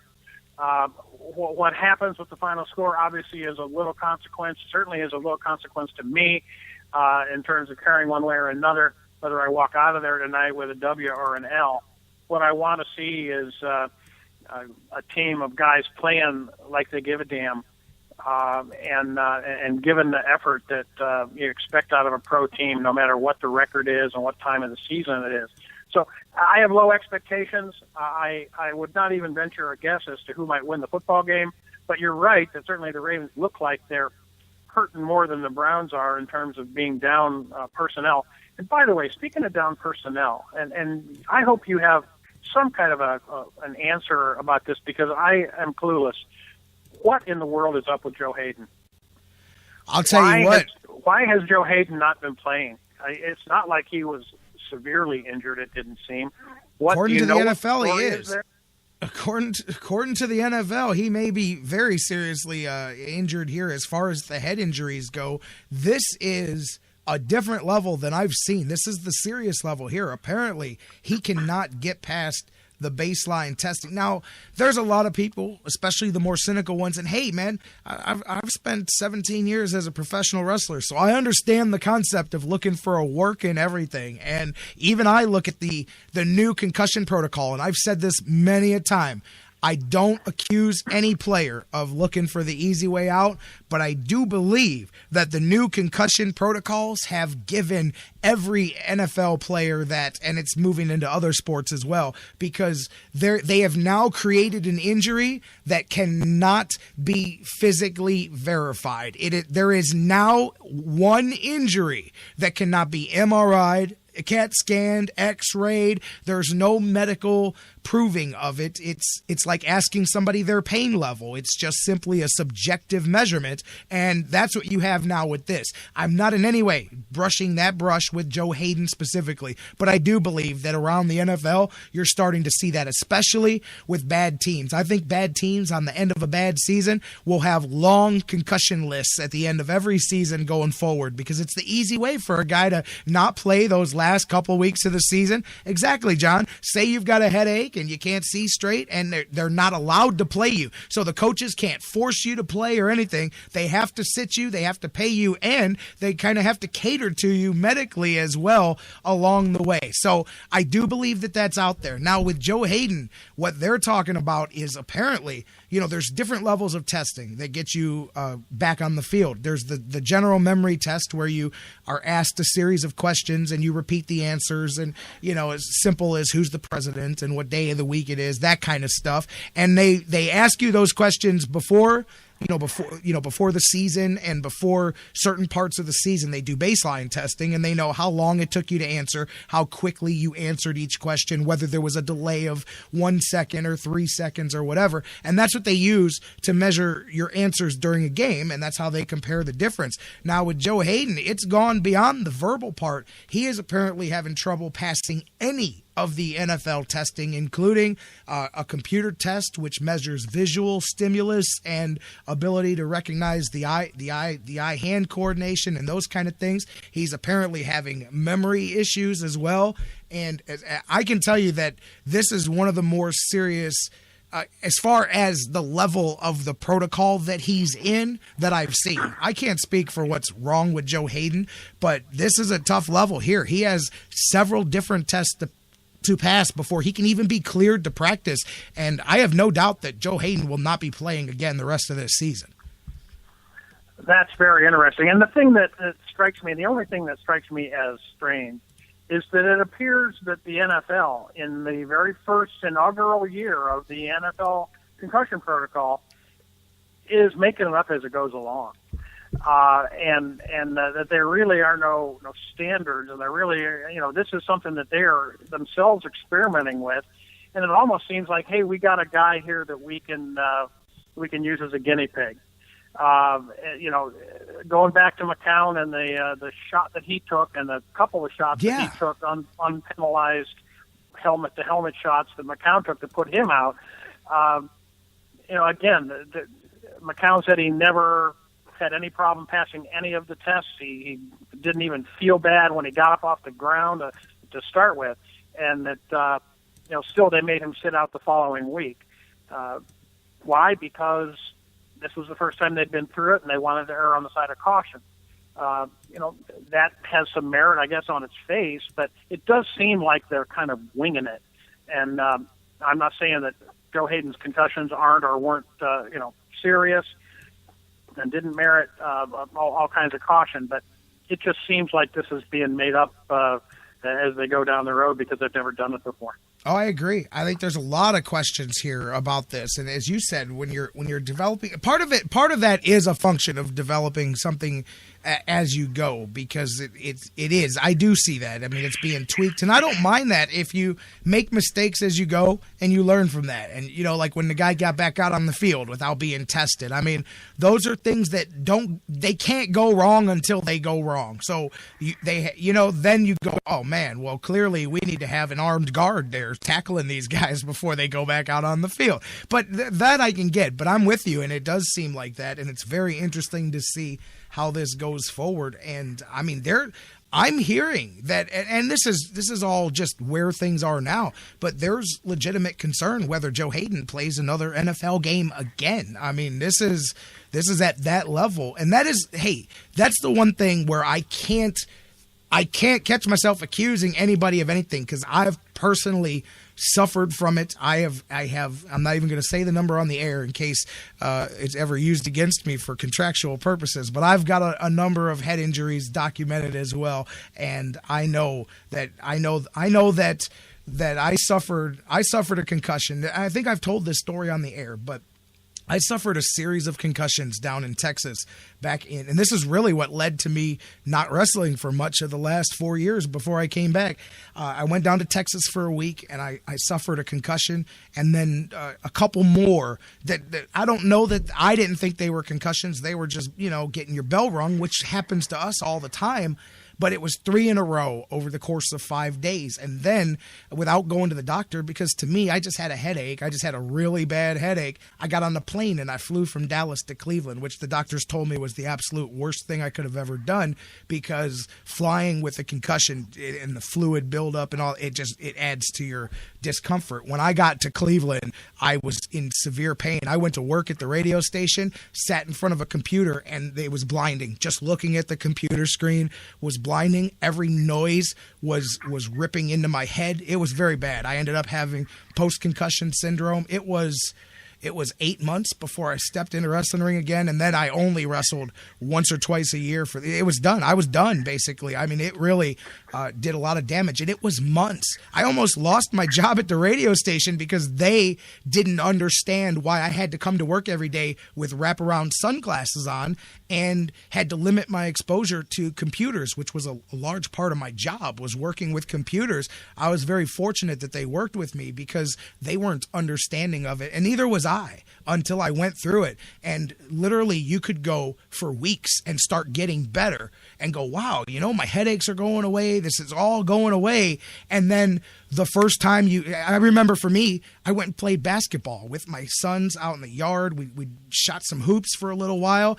And next thing you know, it was like it started all over again out of nowhere. And I was as bad as I was on day one. And this was 2 months later or something like that. So I know that stuff is legit, and I do know, and that's why I would never accuse anybody of faking it. I do believe that there's going to be a lot of pro football players using this as an easy way out, but I can tell you that it's very real, and it very much is hard to diagnose, because like I said, you could feel better, you could rehab it all the way back, and then boom, it goes. It's like you start all over again. Right. And you're probably right, Jerry, that a lot of NFL players may end up using that.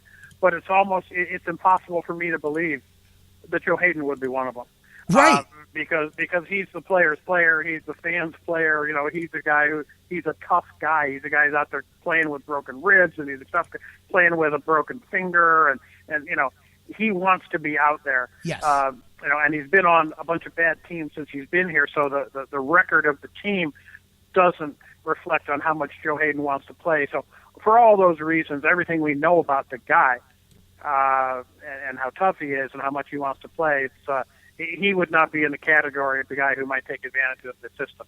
And I agree. If he had been a guy who at the end of every season, he's asking out, he's finding ways out, yes. But the fact that he suffered through every miserable Browns season, it's not like he's found a way to bail out at the end of every one. So that's why I find it hard to believe that this per se is and that's why I'm saying that, think of Steve Young. What did he only had 5 documented concussions, although he probably had 3 times as many that were undocumented because you just consider it getting your bell rung part of the show. But he had 5 on the books when he retired, probably 5 or 10 years early, and a lot of guys you can go through. So I'm telling you, I wouldn't say it's out of the realm of possibility that you may have seen Joe Hayden play his last football game, and that's the worst part about the true when you really are dealing with the head injuries, because you can be as healthy as a horse physically, you can be a stud athlete in the best shape of your life, and that's a muscle that you can't build, that you can't lift, that you can't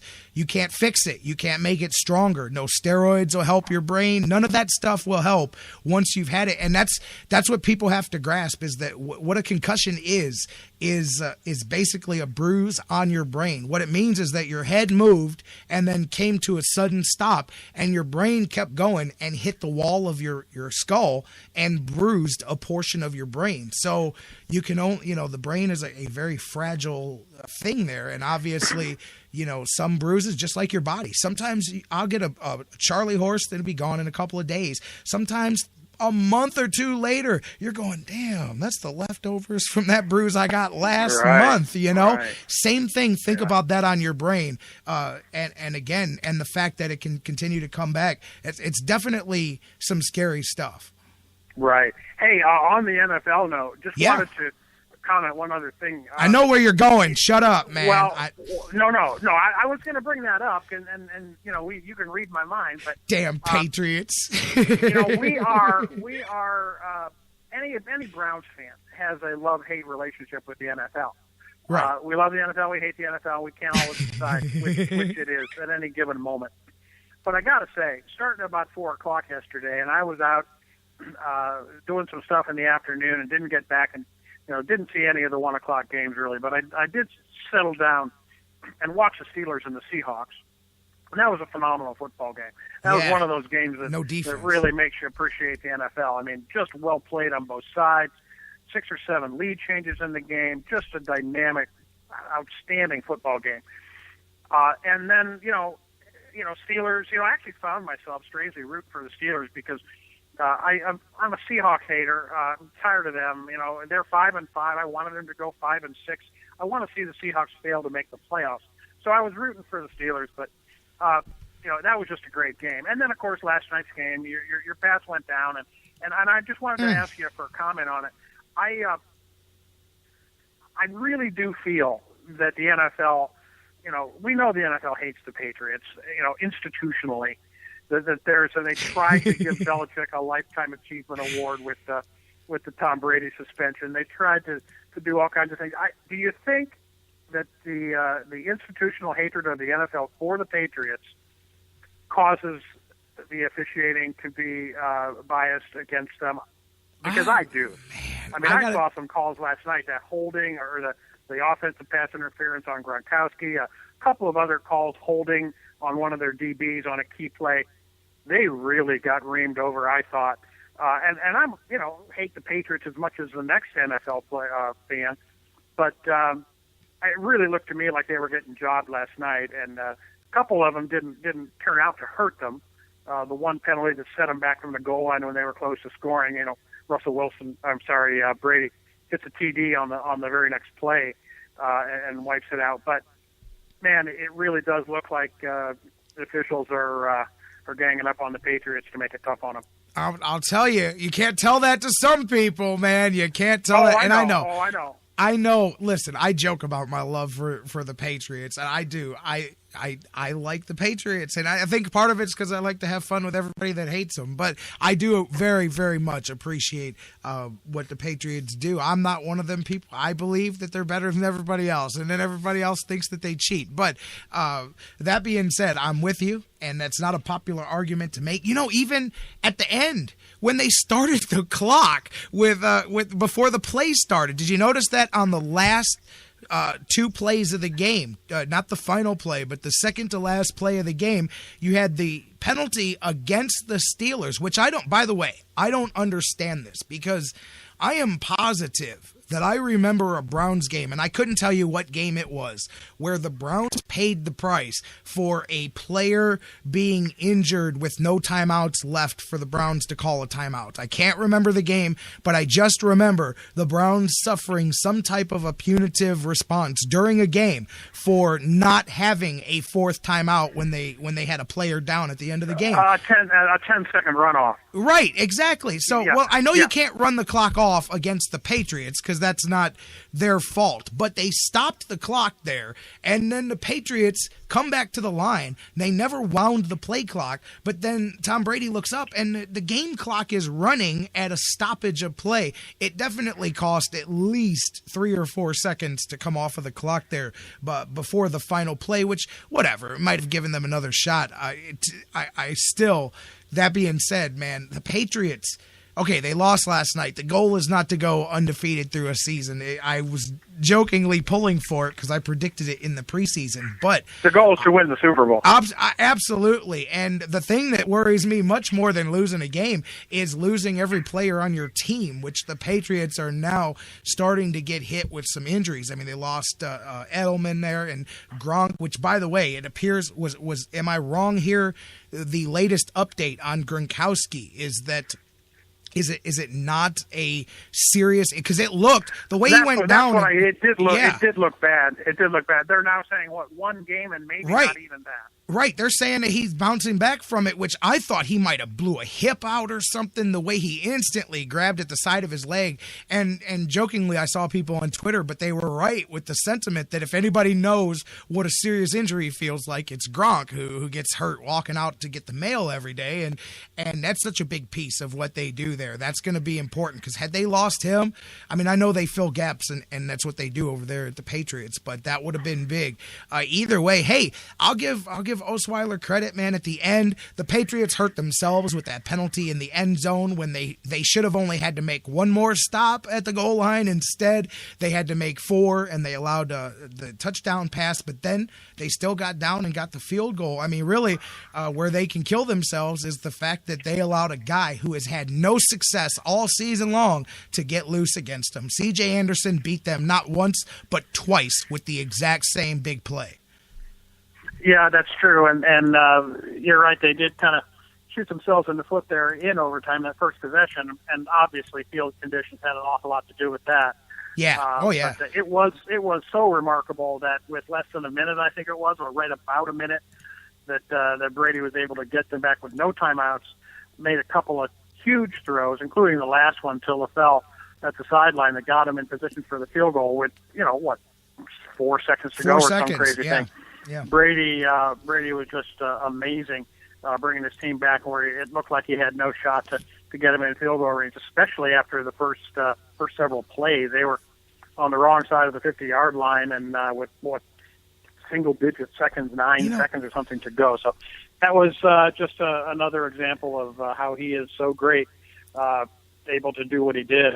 And like you, I have an admiration for not so much Belichick personally or the Patriots. I have an admiration for their professionalism. I like how they play the game. I like how they don't do a lot of self-celebration and a lot of, the kind of look at me kind of posturing that we see so much in the NFL that's so distasteful to me. Patriots really don't do that. They'll knock you on your ass and then give you a hand, pick you up. And I just like the way they go about the game, because Belichick doesn't put up with any of that BS as far as the look at me stuff. And, so yeah, I have a healthy regard for them as an organization. I was never as down on Belichick when he was a coach here as a lot of people were. He took a terrible roster that he inherited from Bud Carson and had this team in the playoffs in his third year. And, obviously Art Modell and other circumstances intervened, but I always appreciated how Belichick had a bad team, an under-talented team, ready to play every Sunday. Funny that you say that, because people have asked me over the years about Belichick, and I'm like, man, it's not a fair question for me, because I can't answer that from my eyes now, or even from adult eyes, because I was a kid when that happened. I mean, I hated him because they got rid of Bernie Kosar, who was my favorite player, and I was still in my teens all the way through that. So I don't have the eyes of a savvy sports fan or even an adult. Like, I look at it back and I still have kid emotions tied up into it, So I couldn't tell you if I think I thought he sucked, because the whole town thought he sucked. And then I was, at that age, I don't know. I didn't have any type of sophisticated sports knowledge back then, except I knew what won and what lost, and we were losing. Well, let me just say one thing. The fans' perception of Belichick was tainted by how he was such a jerk and a boor with the media. Yes. He came to town as a product of the Bill Parcells system. Bill Parcells hated the New York media with a passion. Bill Belichick came here not even having a clue that the Cleveland media were puppy dogs compared to the New York media. The Cleveland media wanted him to love them and wanted to be on his good side, and he never allowed that. He had his defense up. His defenses up with the media when he first arrived, and he was boorish and nasty and defensive and a mumbling jerk. Now, none of that has anything to do with how he coached the football team on the field on Sundays. He always had, like I said, inherited a terrible roster, turned it around rather quickly, had a ton of trick plays. They always worked, whether it was a fake field goal, or fake extra point, the first 2-point conversion in NFL history he pulled off with Tom Tupa, all kinds of things that he would do to get the most out of a team that didn't have the greatest talent in the world. That's what I appreciated about him. But most fans, all the exposure they had to him was when they saw him in the post-game press conference, mumbling, being dismissive, being contemptuous of the media, which is something that he learned in New York, and for good reason. And you know media's what? Media's a whole different animal out there. You got that right. And the whole thing is you don't even have to think about your feelings at the time about Bill Belichick, and you don't even have to think about the fact that he got him to the playoffs in a couple of years and had really begun to turn that team around when the rug got pulled out from underneath all of us. But all you've got to do is look at the staff that was coaching our team for the 4 years or so that Bill Belichick was here, and look at the fact that they all became the top of their craft throughout the business, in the NFL, in college, general managers. He had a who's who, as we've all seen when you watch the Football Life 95. Yeah, Nick Saban. Yes. All kinds of, Les Miles. I mean, you can go through all of them. He had Pioli part of there. Everybody was in the scouting staff. Everybody that was there became general managers and assistant general managers and so on and so forth. That's all you've got to do to know that what was being put in place here was definitely a very good product from that aspect, because you can see that the people that was his staff all turned out to be the best of the best for the most part at what they did. So it is what it is. But going back to last night, Tom Brady, and again, people don't like him. I get it. I think he is one of the absolute greatest to ever lace the cleats and play the quarterback position. And last night, I was just remarking again, watching him on that last drive, he doesn't even have the rushed calm that some quarterbacks have, where they're calm but they're rushing at the same time. He literally looks like he's just taking his time walking. There's 30 seconds left and he's just ho-hum, and he's calm and relaxed and scanning the field, knows exactly what he's going to do, where he's going to go with it. That's the sign to me of just being an ultimate at what you do. And he is so calm. He's been there so many times that he has that calm hurriedness about him. And it was just, again, watching him come. I had no doubt that they were going to get the field goal and tie that game. I just wondered if maybe they'd missed the field goal at the end, but I had no doubt he was going to get him there. As soon as Denver scored with 1:10 left or whatever it was, I said, you scored way too fast. You left Tom Brady 1:10 and 2 timeouts. Well, you guys might as well hope you don't get beat here, and you better hope for overtime, because he's going to drive them down the field. Exactly. Yeah, I was just wanted to make the point that those two games, that Steelers, Seahawks, Broncos, Patriots, they kind of just refreshed my my enjoyment of the league, where it had been really, with college football being so compelling and exciting and interesting to me personally, The NFL is like, okay, so yeah, so what? Well, I'm a Browns fan, so don't rub it in. Yesterday afternoon, last night helped me sort of get back to appreciating quality NFL football, because those were 4 good teams playing. And by the way, does it appear any more, even more now than earlier in the season, how we have really an elite in the NFL of about 5 teams, and everybody else, man, is dregs. There are losing records everywhere, and when you've got 2 teams that are 10-1 and 11-0, that means there's a lot of teams out there that have losing records. I think there's only 3 teams in the whole NFC that have winning records: Vikings, the Falcons, Panthers. I'm trying to think of anybody else that even has a winning record. Maybe there's 1 or 2 more. It's all the current 5 teams that are, if the playoffs started now, they'd be in. But man, there is so much mediocrity out there. Looking at games, I saw about 5 or 6 game scores scroll by last night, and both the winners and losers in 5 straight games had losing records. It just seems like with those elite teams at the top going 11-0, 10-1, and what, the Vikings are 8-3, and boy, there's nobody else in the NFC that's got even 8 wins, I don't think. Yeah, but it just there really is a lot of.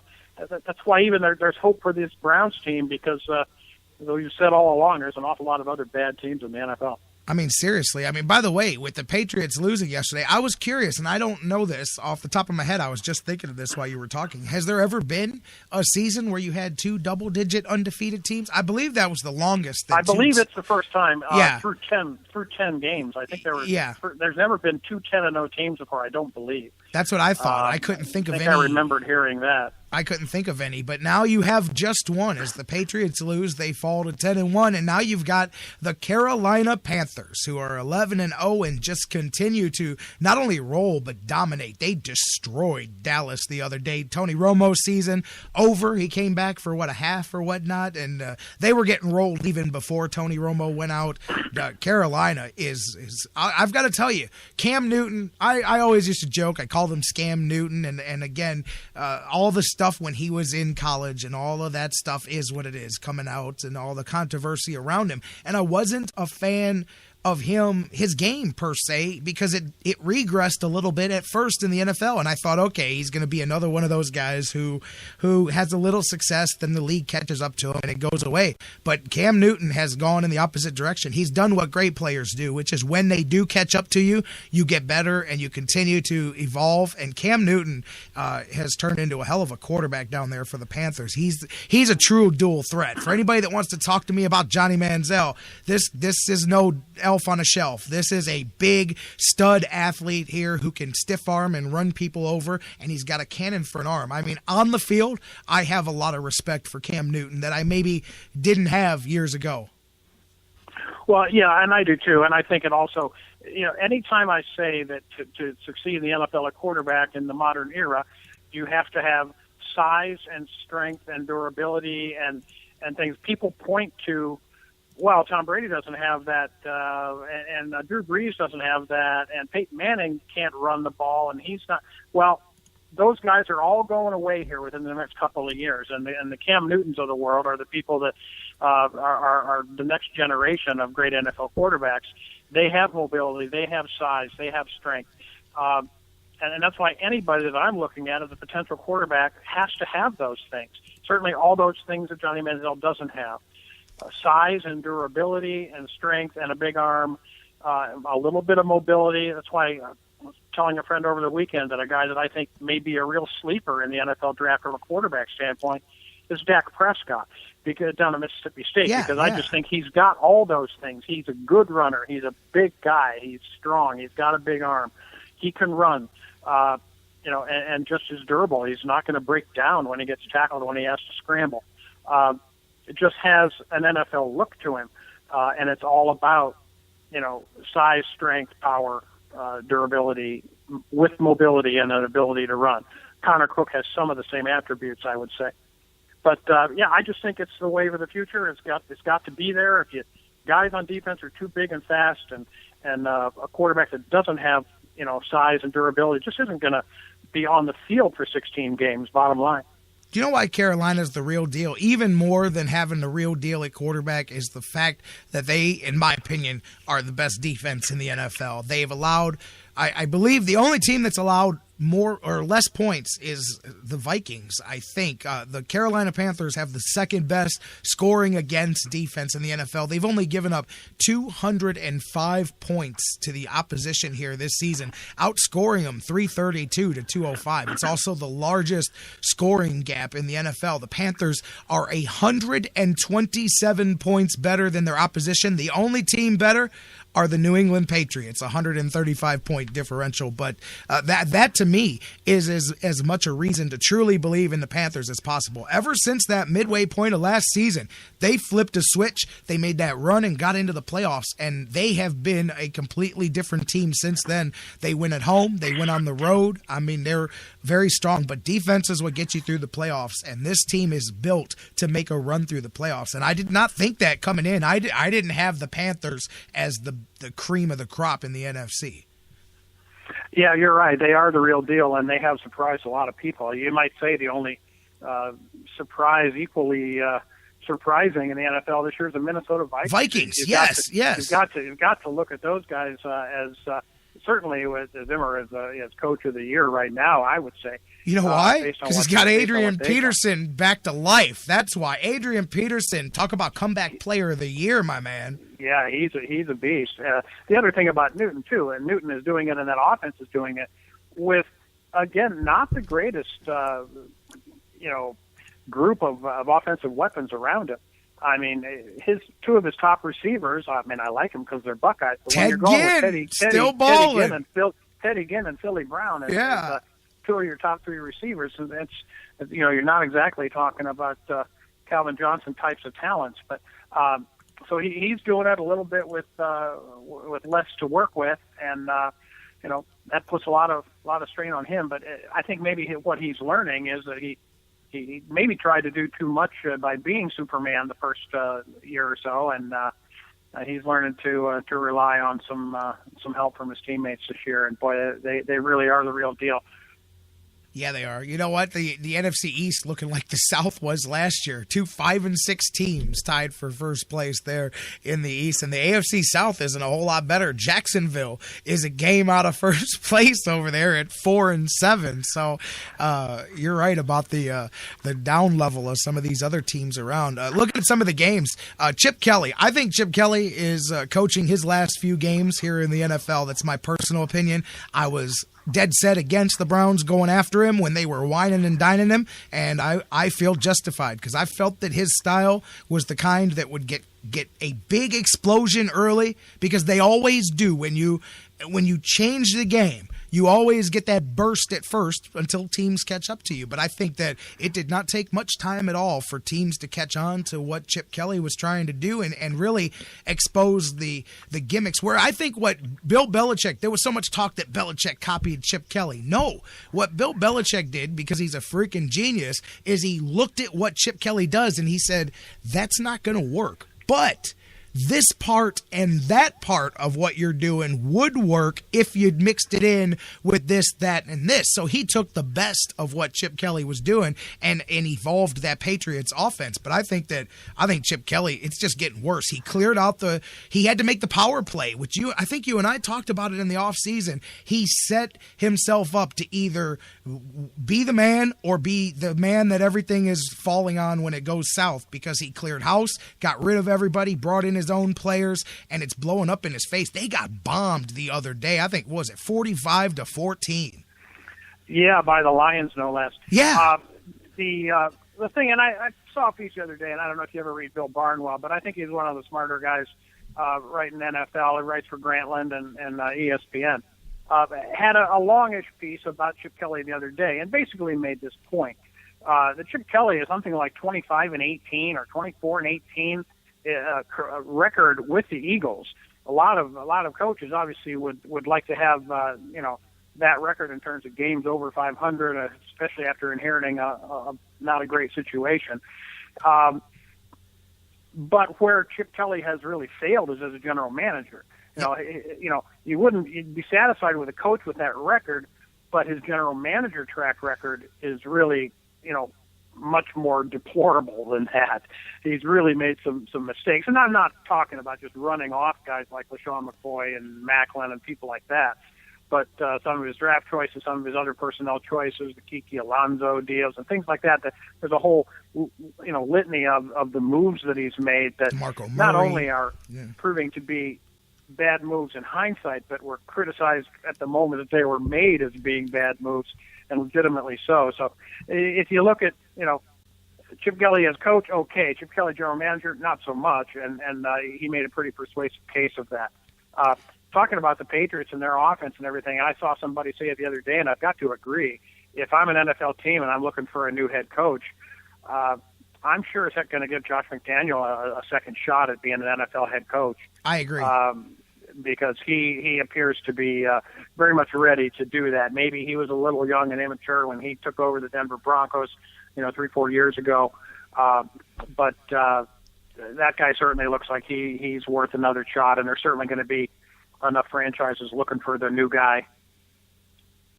Because, and I agree, a lot of times I would disagree with the second opportunity for most coaches, but, he left, flamed out, and look at the career path. He circled his way back to New England, got back into that situation. To me, Bill Belichick doesn't just take guys back on staff because they're friends of his or whatever. When you've outlived your usefulness, you've outlived it. And I haven't seen him bring back a ton of coaches that have left for greener pastures, because he's one of those line in the sand kind of guys, too. Once you go off and do your thing, you go off and do your thing. And the fact that he's ended up back in the situation he's in would give me confidence to say, hey, you know what?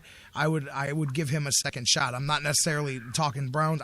Not even going there. But yeah, I think that he may be one of those coaches who can learn from what went wrong the first time you did it, and the second time be much more prepared for it. So I would be with you on that one. Well, the other thing too is there's quite a long list of guys that made it on their second try. Yes. Bill Belichick, being at the top of the list. But, yeah, exactly. But there are several others, and I'm not thinking of who they are right at the moment, but I've seen a list of guys that won Super Bowls not in their first shot at being an NFL coach, but in their second. Pete Carroll is a good example. I mean, whether you like him or not, he was garbage with the Jets and then went to college and came back and had a good opportunity with the Seahawks and was able to win a championship. So anyway, McDaniel obviously grew up in Northeast Ohio. His dad was coach at Canton McKinley, and he went to school there, so he's familiar with the area. Just a thought. If you're in case your team in your area might happen to be looking for a new coach in the near future. That's all. I'll tell you what's funny, and the only reason we know this is because we do it every other year, is when the same candidates come up for your next head coaching search, that's a sign that you maybe should have talked to them the first time. I'm just saying, we go through coaches so much that the same candidates remain candidates again. Like, well, they just interviewed Josh McDaniels 2 years ago, so hell, we'll put him back up at the top of the list. And Adam Gase, his name's going to pop up here anytime because, we interviewed him once or twice. But the Browns, Bruce Arians, you know it, because we do it so often that those coaches don't even have a chance to set roots in on another job, and it's like, hey, we'll put them back at the top of the list here for guys that the Browns talk to. But anyways, and I'm with you. Those days, like the last 2 Sundays with no Browns playing on the Sunday game, there made it a little bit of a different football watching experience. Just got to sit back, and there's been some great games, as you said. That one last night, probably the best Sunday night game of the season so far. And I'll be interested to see those two teams lock up again in the playoffs, especially if Peyton Manning's back under center there for the Broncos. Although, Osweiler, he looked like a young head coach against the Patriots. He had some good moments and some bad moments, which is kind of what I thought he would do. Would you go back to, obviously you go back to Peyton Manning. There's not a lot of choice there, but what do you think? Do you think that the Broncos have got something going under Osweiler, or does it just go back to business as usual when Peyton's ready to play again? I think you probably go back to Peyton because the thing that's going to get the Broncos into the playoffs and through the playoffs is their defense anyway. Those guys can really play D, and they've had some tough go, and they had some people hurt yesterday, TJ Ward among them. But that defense is what's going to, make or break them in the playoffs. And certainly if Peyton Manning's healthy, even if he's a shadow of his former self, and he does appear to be that, you got to go with that just on experience alone. And emotion alone for making the players around him, step up their games. Dan Wismar from Everybody Hates Cleveland. We were talking a lot about the NFL and the Buckeyes here on the football field. I know we don't have too much longer, but I'm trying to catch up on everything here. Couple of things I wanted to talk to you about. I want to talk a little Tribe here real quick because nobody's talking about the Tribe right now, so we might as well do it. But in all seriousness, the other day, I think I puked in my mouth a little bit. I'm not even going to lie. And it was when I was reading, was it Hoynesy that had a write-up? He was doing an editorial I know where you're going. You know where I'm going. Shane Victorino. Listen, I remember being on the air 3.5 years ago. I was on the air on a Saturday night on WHK with Jonathan Knight, and we were talking some Tribe, and we were talking about Shane Victorino, 4 years, $44 million, whatever the deal was that the Indians were going to offer him.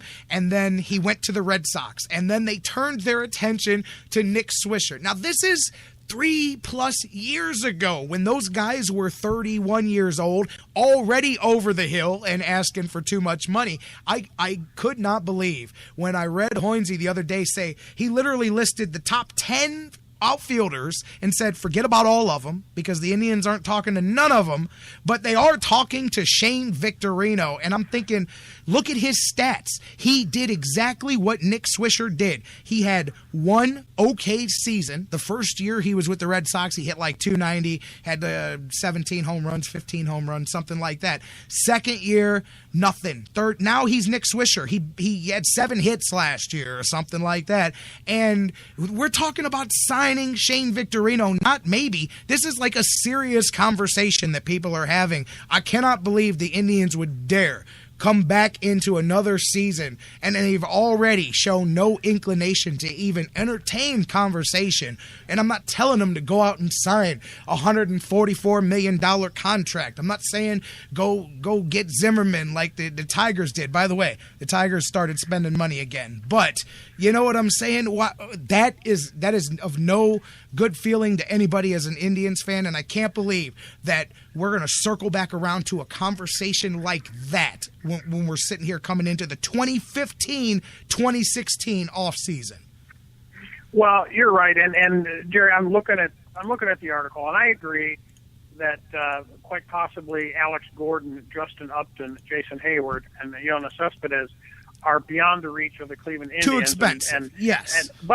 But I want to hear someone from the front office tell me why the list of names that Hoynesy lists in his second tier of outfielders, Austin Jackson, Rajai Davis, Geraldo Parra, Denard Span, Dexter Fowler, and Alex Rios, those 6 guys, why they are beyond the reach of the Cleveland Indians and beyond the interest of the Cleveland Indians. I want to hear somebody with a straight face justify to me why, oh no, those guys, we can't get those guys.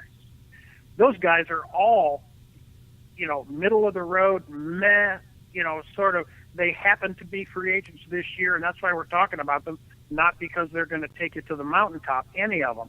They're all just middle-of-the-road players that some have had a track record of guys like Alex Rios, at least, can point to a career where they've been productive. Denard Span, Dexter Fowler, really, Gerardo Parra, Austin Jackson, come on. These are run-of-the-mill major league talents, and to take them as a group, and I understand this is Hoynesy doing this, not Antonetti, right? But still, give me some justification for why these guys are guys that we won't go for. Why the heck not? And that being said, and I know Hoynesy is the journalist and he's not the front office, but, being the main beat writer for the Indians and being that he's been here for quite some time, I do believe that he is not speaking from his opinion. I mean, clearly there's some basis based on at least what feelers he's getting back from the conversations that he's had. And that, I think, is what strikes me. It's like it's a foregone conclusion. And like you said, you take the top 4 or 5 guys, you go, okay, those are the upper crust, and they're expensive, and they're going to want some money, and we know how that goes. But when I started reading that list of guys, and wait a minute, we're just marking off all of these guys as too expensive or not a part of the equation. That's bargain basement shopping once again, and I understand doing that in January and February and trying to pluck a guy. But when you're starting out that way, and I'm getting bombarded with Indians fans across my social media for the last week, they've signed 2 or 3 guys that have added up to a collective. Who are any of these guys? One guy nailed it. He's like, why did you even post this article? This guy will never see Progressive Field. And you get the point that here, and I know that not everybody's out spending money yet, although it's coming.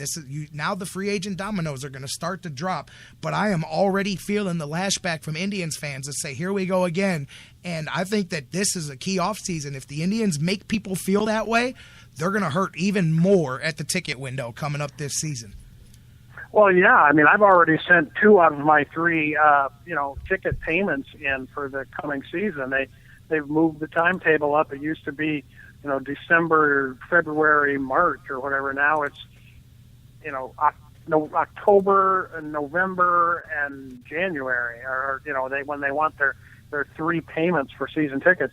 So I'm 2/3 of the way there already. But and by the way, another off season halfway gone without seeing anything remotely resembling a promotional pitch to sell Indian season tickets. It's like they think they're going to sell themselves, and when they don't, they're going to say, well, gee, they didn't buy any this year. We're going to average 14,000 again. Don't get me going. I'm sorry, Jerry. I'm with you. Yeah, no. The Victorino thing's the 35-year-old broken-down guy who hit .230 last year with 1 homer to be your starting corner outfielder. And you could say what you want about it. He's only going to start for him for a month until Michael Brantley gets back. And then we can look at our other 2 major league outfielders being Abraham Almonte and Lonnie Chisenhall and say, oh, my God, what the hell are we doing? No wonder we can't make the playoffs if you're going into a season with that as your starting outfield.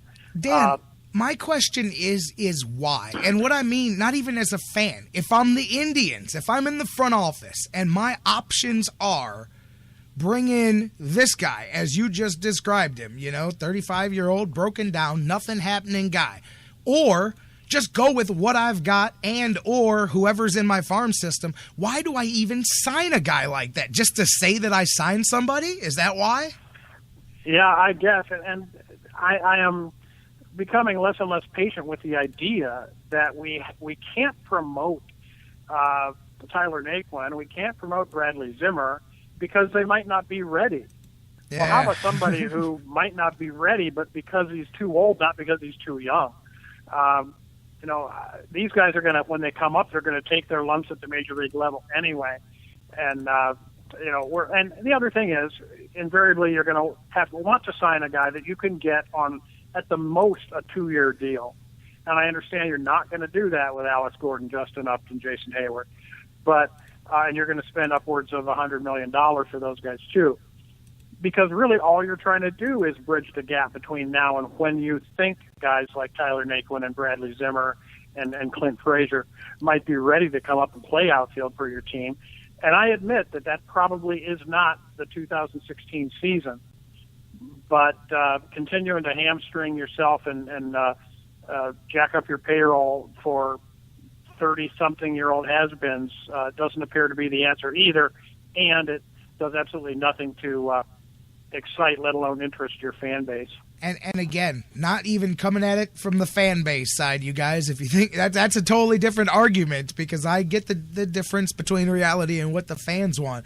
But it opens me up to the mentality of where this organization is coming from. And all I'm going to say is if that's where you're at, then this is a bad place to be, and I'm not in any way interested in seeing where it goes. And that doesn't mean that they don't make a trade and you go, oh, that was a good one. But at the same time, you already see there's zero. Remember I said, man, I would hope that maybe with the change in things, even though it's the same guys, just moved around in a different order, that maybe somebody says, hey, maybe do this, do that. No, it's exactly the same. And man, that's a scary place to me, because I do believe that the Indians they're closer to being something than they are to not. But I also believe that they're 2 seasons away from going from there to starting all over again if they don't bridge the gap between have and have not in the next 2 seasons. That's true. And we talked, I think, a little bit the last time we talked about one of the proposed deals that had the Indians sending a Carrasco Gardner. or Salazar over to Toronto for a guy like Edwin Encarnacion, who's a big-time right-handed power bat, but who's 1 year away from free agency, and you're trading a guy, a starting pitcher with under 3 or 4 years of team control. Just seems like cutting off your nose to spite your face. Yes, you need a power-hitting outfielder, but not at a cost like that. And I just, obviously they didn't do that. I hope they're not even still talking about it, least of all for a guy with 1 year of team control. But, there's got to be a happy medium somewhere, and I hope there's some in-between option that's somewhere between Shane Victorino and Edwin Encarnacion. I'm with you. And again, circling back to the beginning of this, I think what got me most isn't even the exercise of what the Indians should or shouldn't do. It was the fact that Hoynesy wrote it as such a no-brainer, this is the way it's going. Like, that's where you go, damn.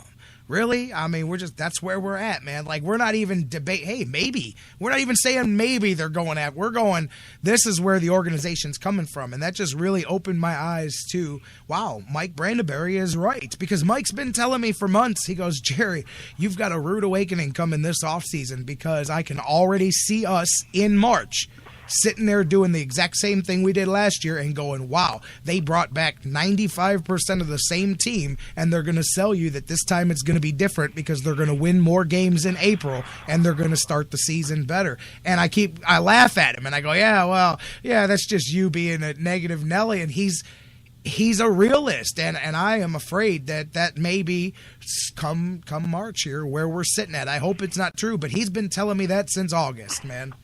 Well, yeah, and it's the look how well we played in August and September thing when we finally got it together, and we had such a good finish, and forget those first 4 months.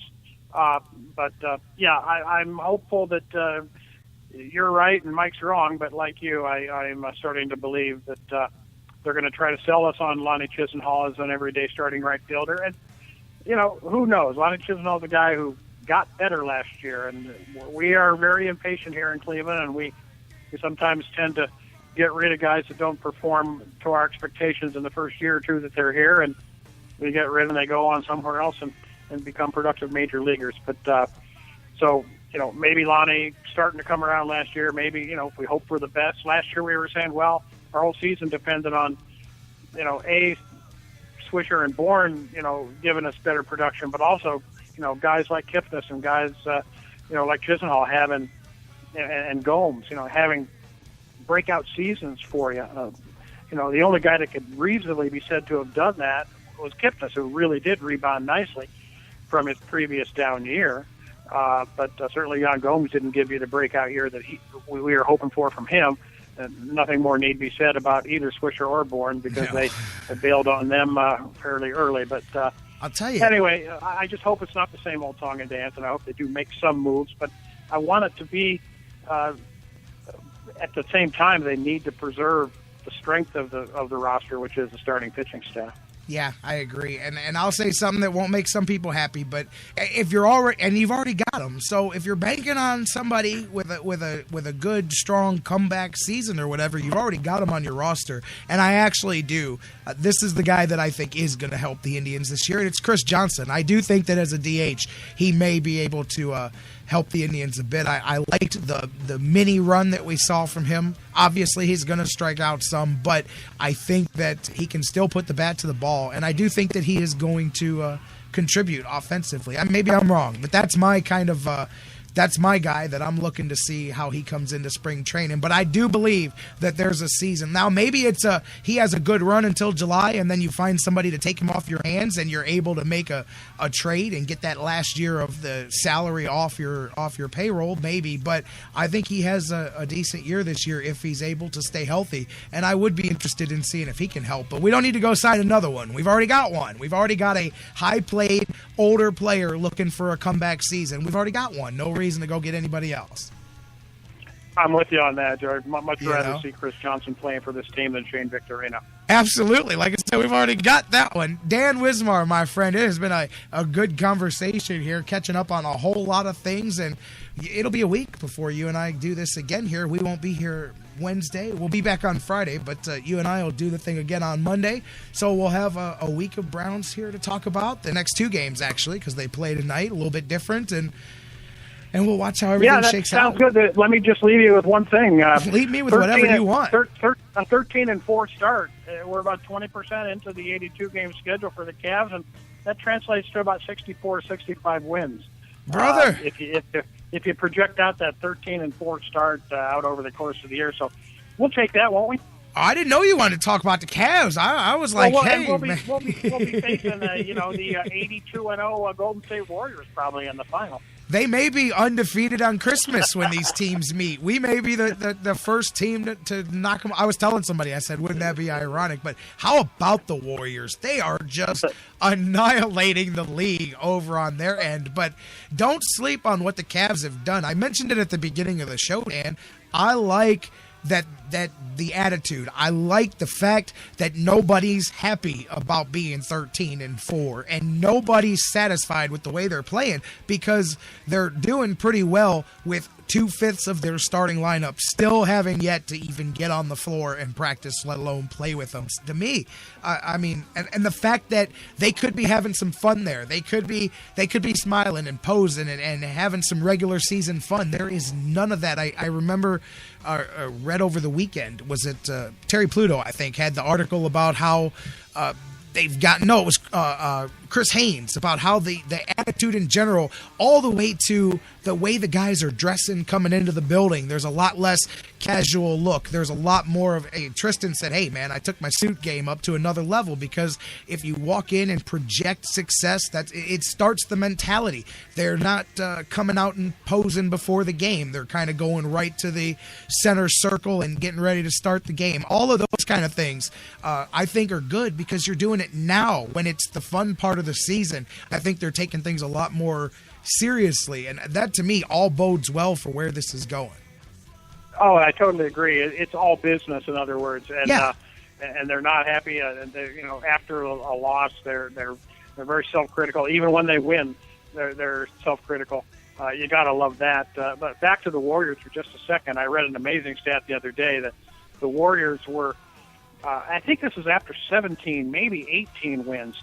Their point differential was like at 288 or something like that, plus 288.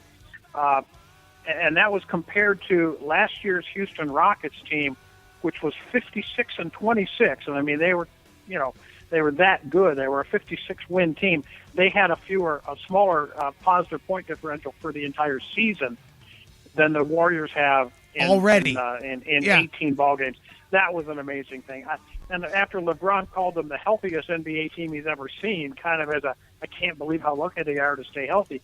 We did see Harrison Barnes get limping off with a badly sprained ankle the other day, and so maybe that takes him down a peg. I haven't heard anything about what his projected return time frame is, but they at least have proven to be mortal in terms of injuries now with Barnes going down. So maybe something happens there, but they have been on an amazing run, and they're just flat out good, and there's nothing you can say about it. I agree with you there, and I think what we talked about during the preseason, although the Western Conference dominance maybe not as strong as some people may have said, but I think we've seen that the Warriors are head and shoulders over there, and I think the Cavs are clearly the best team in the Eastern Conference. I think that has shown itself early, and there's still so much season left to be played, but the fact that they're playing angry, playing with a chip, like Bruce said, I did like that LeBron quote, when I'm not mad after we lose, then I quit. But he is mad even when they win, and that I like even more, because that's really when you know they're all business. Even when they win, they go, hey, we won by 5, we should have won by 10. We won by 10, we should have won by 20. Whatever, you want that. That's constantly working to get better, and we've seen when the chips were down in the playoffs, they pulled it together. But when you have that other level first, and then you go to playoff level, all of a sudden they they can be something incredible to watch, and that's what I like. I like seeing where they're going. And hey, Shumpert, I saw him say something yesterday or the day before about him and Kyrie hitting the practice court this past week and how they're inching their way closer to being out there. I wouldn't be surprised at all if in the next 2 weeks we see one, maybe both of those guys maybe get back out there. Sounds great. Yeah, they are fun to watch, and looking forward to seeing them at full strength in, I guess, January at the latest, right?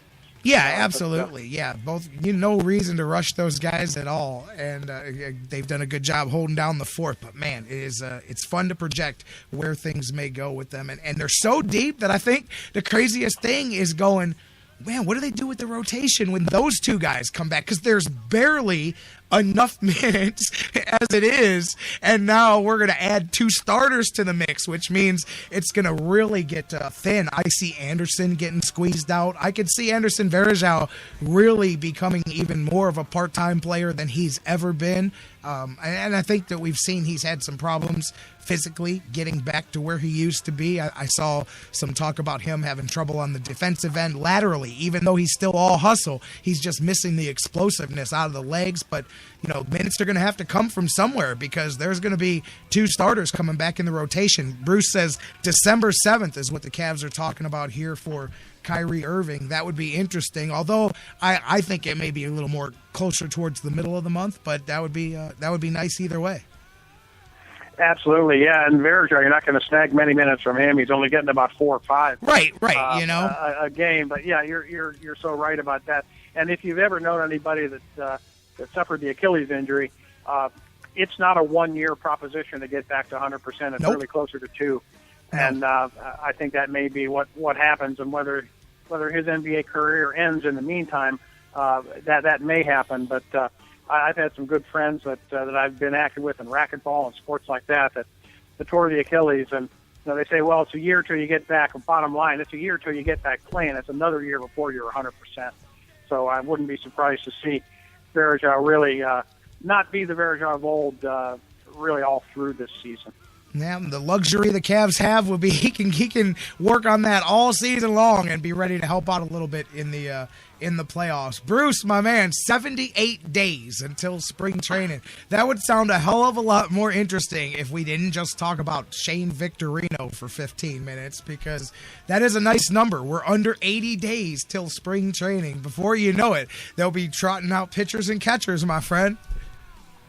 Exactly. I can't wait. Like I said, I'm 2/3 of the way towards having my tickets paid for it, so we're good to go. Right. Gary, I appreciate the time. I love it. You have a good one. All is good, and we'll talk to you in a week, and all kinds of stuff to catch up on that. Enjoy the stadium, and we'll catch up next Monday.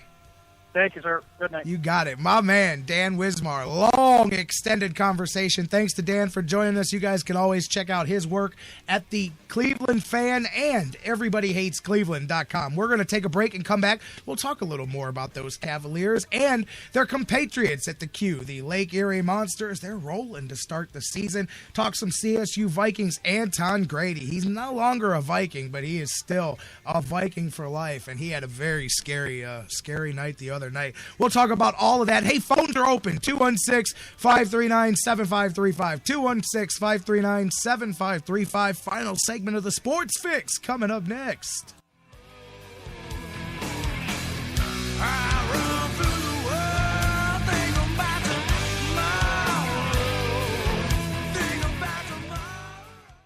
And now, a very special announcement from the Sports Fix. Black bears weigh between 200 and 500 pounds.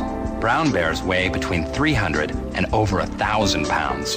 Black bears run away from you. Brown bears run at you. When attacked by a bear, simply lie still on the ground and cover your face and head with your hands. When the bear has finished batting you around and mauling you, contact the U.S. Forest Service. And that was a message from the Sports Fix. Hey guys, before we go to the break, I want to talk to you a little bit again about our good friends at Harry Buffalo North Olmsted, the UFC, the Ultimate Fighting Championships, some of the hottest fights in the world today. Each and every one of their huge events Harry Buffalo is one of the few places in Northeast Ohio you can go there and watch each and every UFC fight at the Harry Buffalo. And let me tell you, I've been there. The people are out the door. They are to the rafters. It is one of the craziest environments for some UFC fights. Wing Mondays, they've got great deals on wings and drinks, and every day of the week there's a different special, a different deal. And don't forget the Bison Burger, the unbelievable. It is the combination of a fantastic burger and eating healthy combined into one unbelievable sandwich. You have got to get a Bison Burger while you're there. So whatever you're looking for, whatever day of the week, Monday through Friday, Saturday, Sundays, there's something for you at the Harry Buffalo North Olmsted, just outside Great Northern Mall. Check them out today. Harry Buffalo, join the herd. It's Thursday night, and you're grabbing drinks with some friends. Started off with a pitcher for the table, which quickly becomes two. There's pool. And there's the photo booth. All right, everybody squeeze in. Say cheese! Followed naturally by an order of wings. And another. Can we get some extra ranch sauce?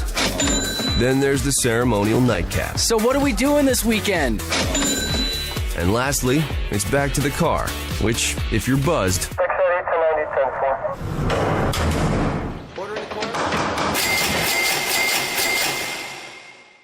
could be the most expensive night of your life. Getting pulled over for buzz driving could cost you around $10,000 in fines, legal fees, and increased insurance rates. Nothing kills a buzz like getting pulled over for buzz driving, because buzz driving is drunk driving. Brought to you by the National Highway Traffic Safety Administration and the Ad Council. Here we go, bring it on in. It's time now. It's all city. We got to do it for them, dog. We got to do it for Cleveland. They're waiting on us. Define what we're about. Let's get it going. Every single night, every single practice, every single game, we got to give it all we got. Because they're going to ride with us. Everything that we do on this floor, because of this city, we owe them. We're going to grind for this city. They're going to support us, man, but we got to give it all back to them. If we get it done, the toughness that we have on the court is going to come from this city. Everybody, the whole city of Cleveland. That's what it's all about. It's time to bring them something special. Let's go. Bring it on in, everybody. Let's go. Hard work on 3. Together on 6. 1, 2, 3. Hard work. 4, 5, 6. Together. 1, 2, 3. Hard work. 4, 5, 6. Together.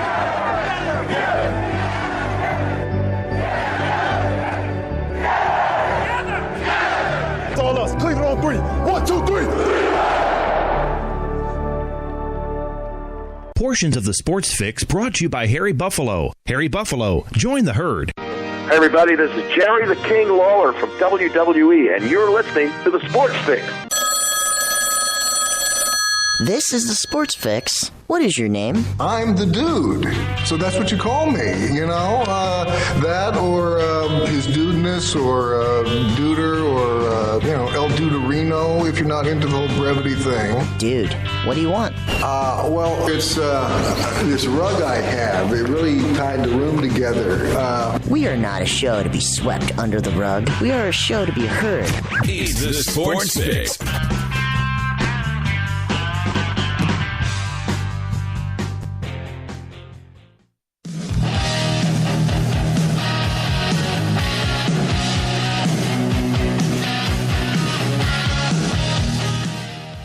Welcome back to the Sports Fix Live. J-Rocc back with you. Hey, that commercial break went a little smoother. I was able to anticipate the mistakes before they came. I want to have that all straightened out. You know what else I noticed during the break? The auto fader between the spots has got to be peeled back a little bit. It appeared to be clipping off the end of the spots. Live and learn. Hey, I'll tell you what.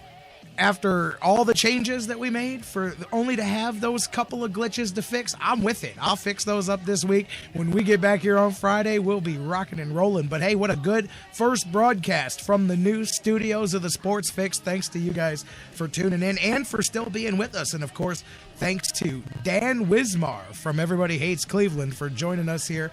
An extended conversation. Make sure you share it with your friends if you liked what you heard. Dan Wismar, always a great time. Speaking of Dan's on the show, next Monday, Dan Wismar rejoins us, and Dan Coughlin's in the house as the legendary Cleveland sports writer is going to join us to talk about all kinds of things in the history of Cleveland sports and his newest book, Let's Have Another Cleveland. You're going to love it when Dan Coughlin's in studio next Monday. Friday, we'll be here. Jonathan Knight, Mike Brandenberry, BJ Riddell, Fantasy Football for Winners, all the usual suspects will be in the house on Friday when we come back. I won't be here until then, but you can get your fix of the Big Daddy tomorrow night as we kick off and tip off hoops season, baby. Basketball, high school basketball is upon us, and I will be broadcasting the tip-off of the Willoughby South men's basketball season tomorrow night, Tuesday night, for those of you listening in the early part of the week. If you're listening in the later part of the week, I'll be back Saturday night as well on the airwaves of 1330 AM WINT, WINTradio.com. University School at Willoughby South will be my first game of the season. I do believe it will be an internet broadcast because I believe the Columbus Blue Jackets have the airwaves, but double check WINTradio.com to be sure. Either way, I will be on the air Tuesday night tipping off basketball season, University School and South. And then coming up down the road here, I've got Max Hayes at North this Saturday. So I will be in Willoughby and Eastlake doing both of the home openers for those schools. Should be a lot of fun. Make sure you guys tune in with me. And again, I'll be back here doing the Sports Fix thing on Friday, and we should have a lot of fun. A lot of things to get into before we wrap. Not done just yet. A few minutes to go in the show. Cavs, as we mentioned, they're having a good start to the season. They're 13-4 to start things off, and the Cavaliers continuing in the early part of the season to tighten things up. Good win the other day, too, against a bad Nets team. They had the opportunity to fold. The Nets had about a 9-point lead in the third quarter, had a lead at halftime. The Cavs came up big down the stretch, and they did it with defense. They buried the needle defensively and really put it to the Brooklyn Nets. LeBron came up with the game winner in the fourth quarter. That hook shot with 1 second left over Lopez. Beautiful drive, beautiful shot, but it was all set up by the defense. The Cavaliers held Brooklyn to 88 points and went out there and won a game. That's the type of game against a bad team on a night where you could let them slip away. Those are the ones that you win now that build lessons for later on down the road. Gotta love David Blatt after the game, too. They asked him about the play call on the final call, and he said, yeah, just the way I drew it up, baby. Give it to 23 and get out of the way.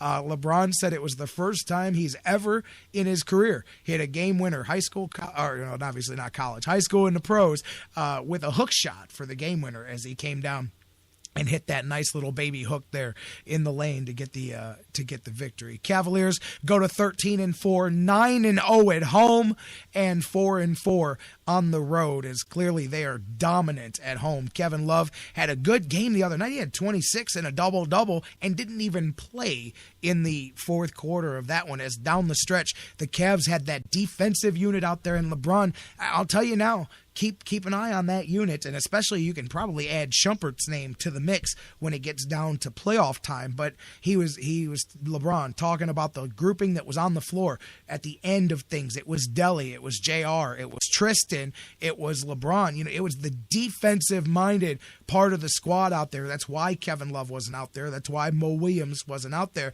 The guys that are a bit different defensively. LeBron talked about that five on the floor and how many things they can do defensively at the end of games to teams, and he's absolutely right. The Cavaliers have 2 or 3 different types of lineups and units that they can throw out there. They've got a defensive unit, they've got an offensive unit, they've got a mishmash of both, but that's, again, a sign of a good team and a team.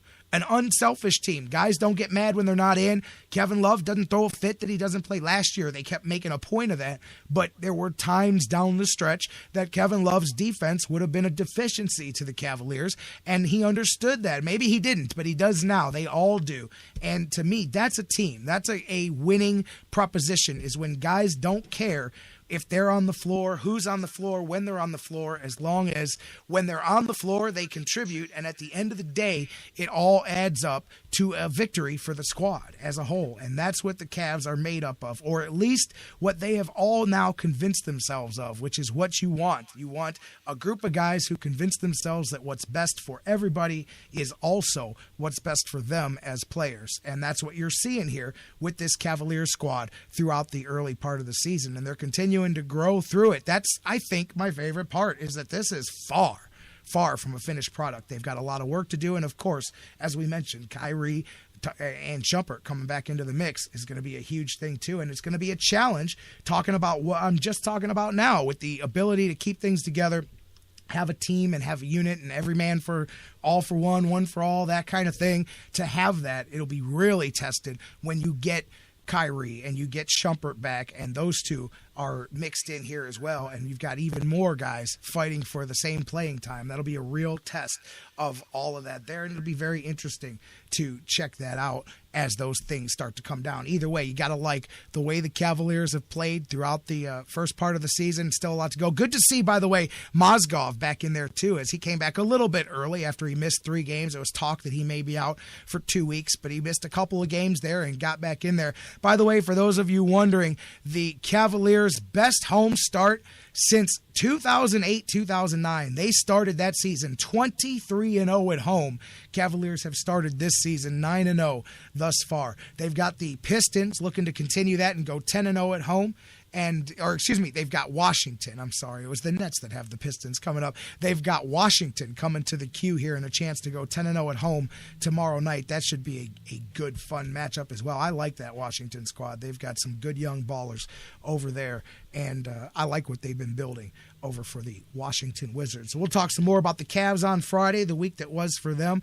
CSU Vikings hoops. Quick mention, Anton Grady no longer plays for the Vikings. He transferred to Wichita State, and a very scary moment for Anton Grady the other night as he suffered what is being called a spinal cord concussion. He got hit during the game against Alabama over the weekend, got up and attempted to walk away, looked like he was going to shake it off, and then collapsed and was stretchered out and taken to the hospital. Spent the weekend in the hospital. He got out last night, Sunday night, for those of you listening on delay here throughout the week. He is back home. He is walking with assistance. He is still having some difficulty getting around on his own, but it is coming around. A very scary situation there, and nothing but thoughts and prayers to Anton Grady, a great guy while he was here, and you hate to see that happen to anybody, especially somebody who, you know, a guy like myself has gotten to know over the last couple of years, and that's a good guy. But you hate to see that happen whether you know him or not, and good to hear